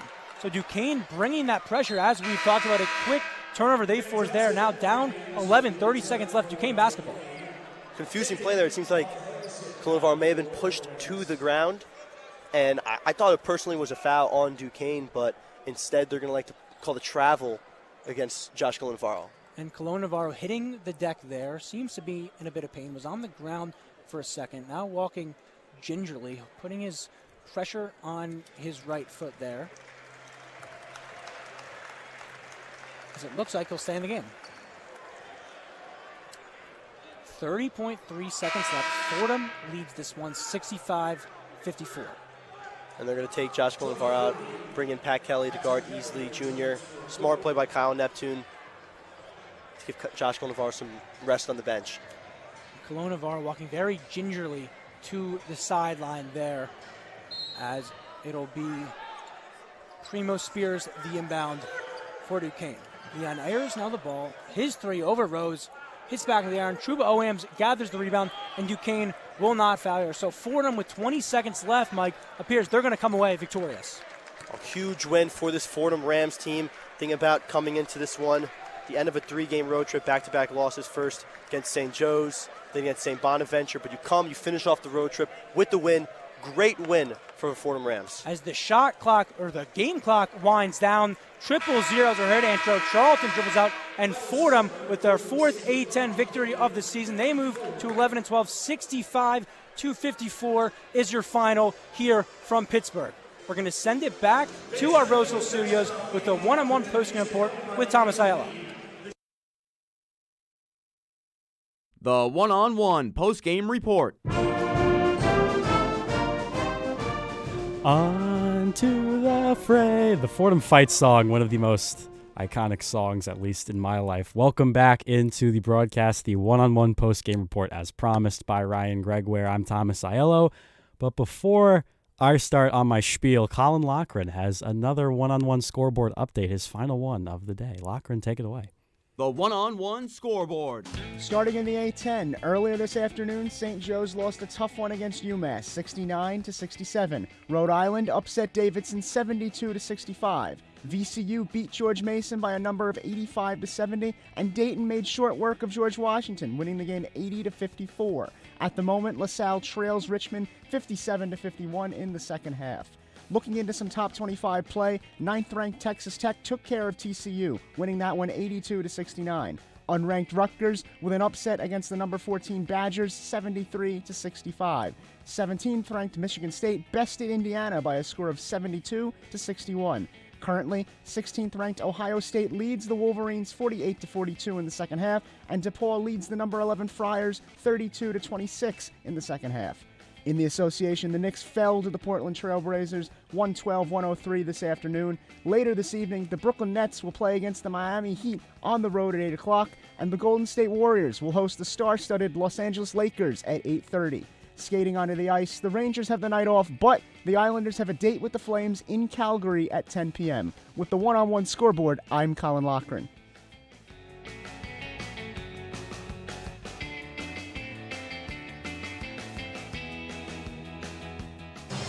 Thanks, Colin, as Fordham comes away victorious here in Pittsburgh, 65-54. We are so grateful to be joined with assistant coach Ron Ramon.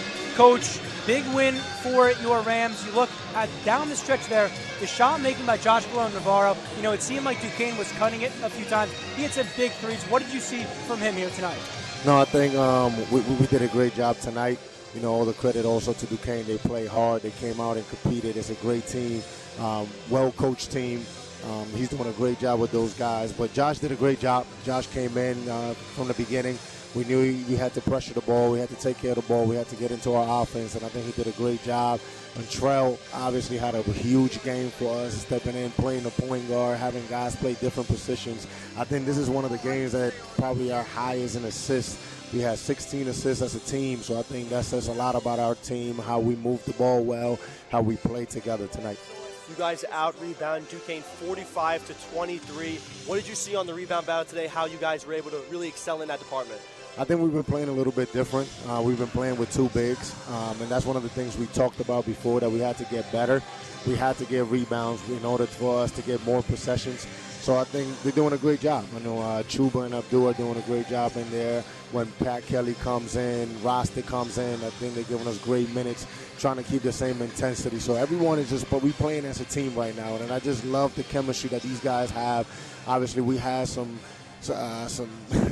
definite injuries that hurt us, and guys are still playing hard. Guys are still playing with the culture, and they're still giving everything they have every single night.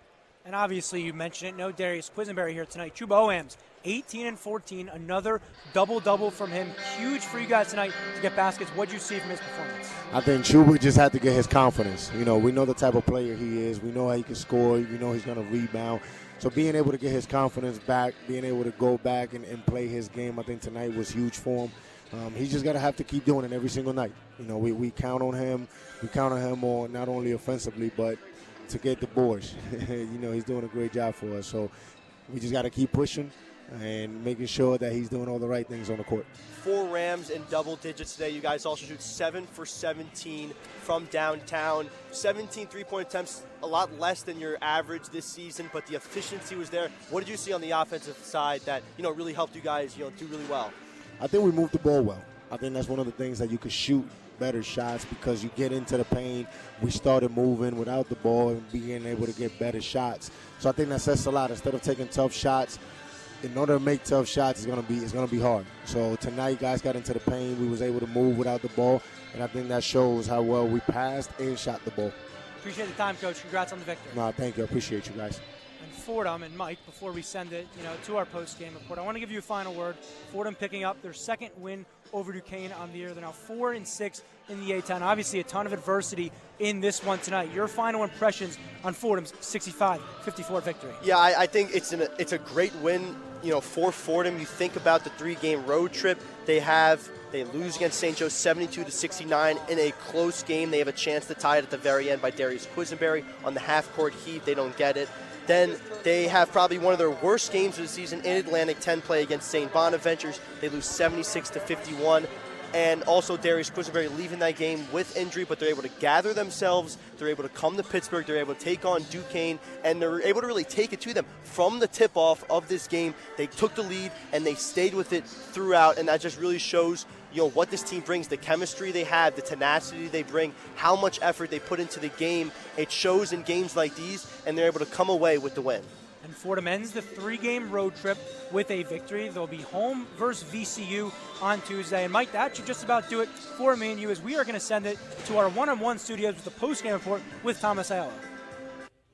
Thank you, Ryan Gregware, Michael Calamari doing a fabulous job holding the fort down in Duquesne. The Rams win 65-54 in Pittsburgh against the Dukes. Colin, this was, I think, one of the better points of the season to look at this Fordham team after getting annihilated by St. Bonaventure and their senior citizen starting 5, to come here to Duquesne and just take out any sort of frustration they had. And what was a really nice win for this Rams team is a confidence booster going forward in this latter third of the Atlantic 10 season.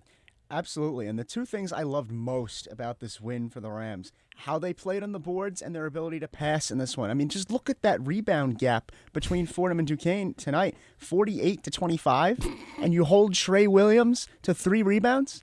That's a fabulous job all around for Fordham, especially without Quisenberry, without someone that can really facilitate scoring, maybe create opportunities in transition. Duquesne maybe try to run a little bit more half court than what they're used to because of that, having to slow the game down.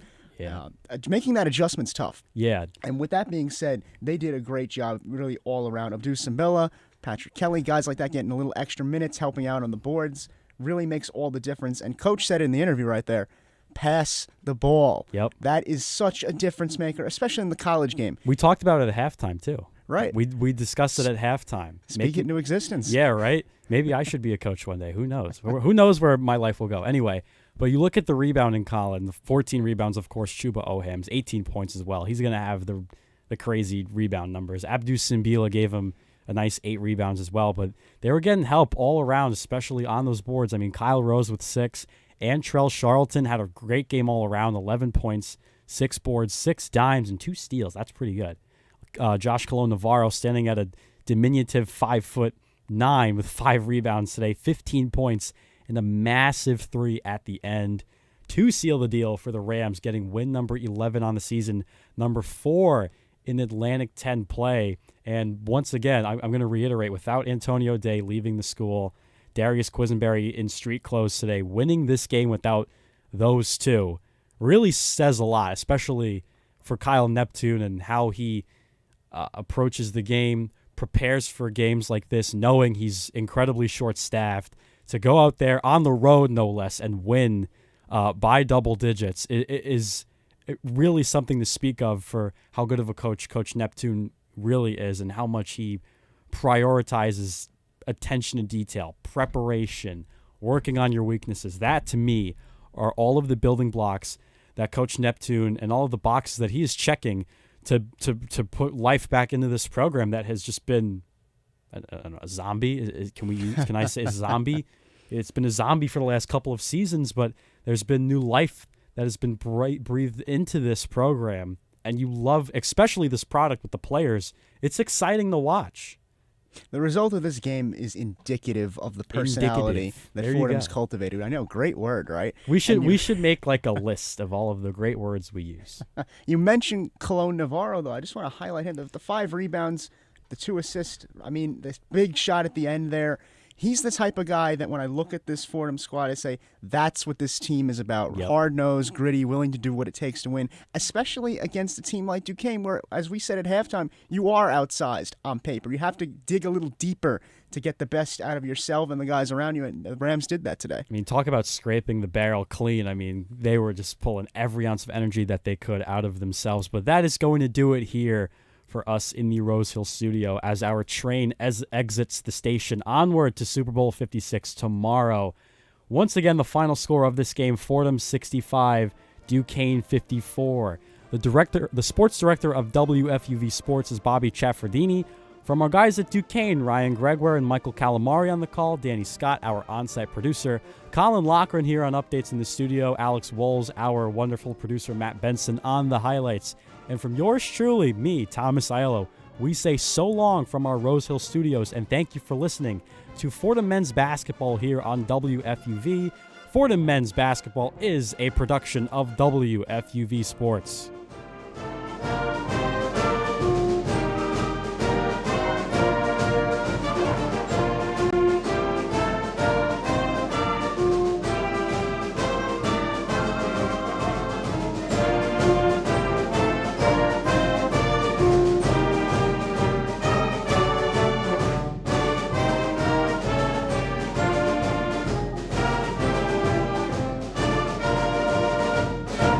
Music and seasonal specials. Reservations suggested but not required. Little Pub, Greenwich, Fairfield, and Wilton. Valentine's Day menus and additional locations at littlepub.com. Hi, I'm Erwin Applebaum. I'm one of a handful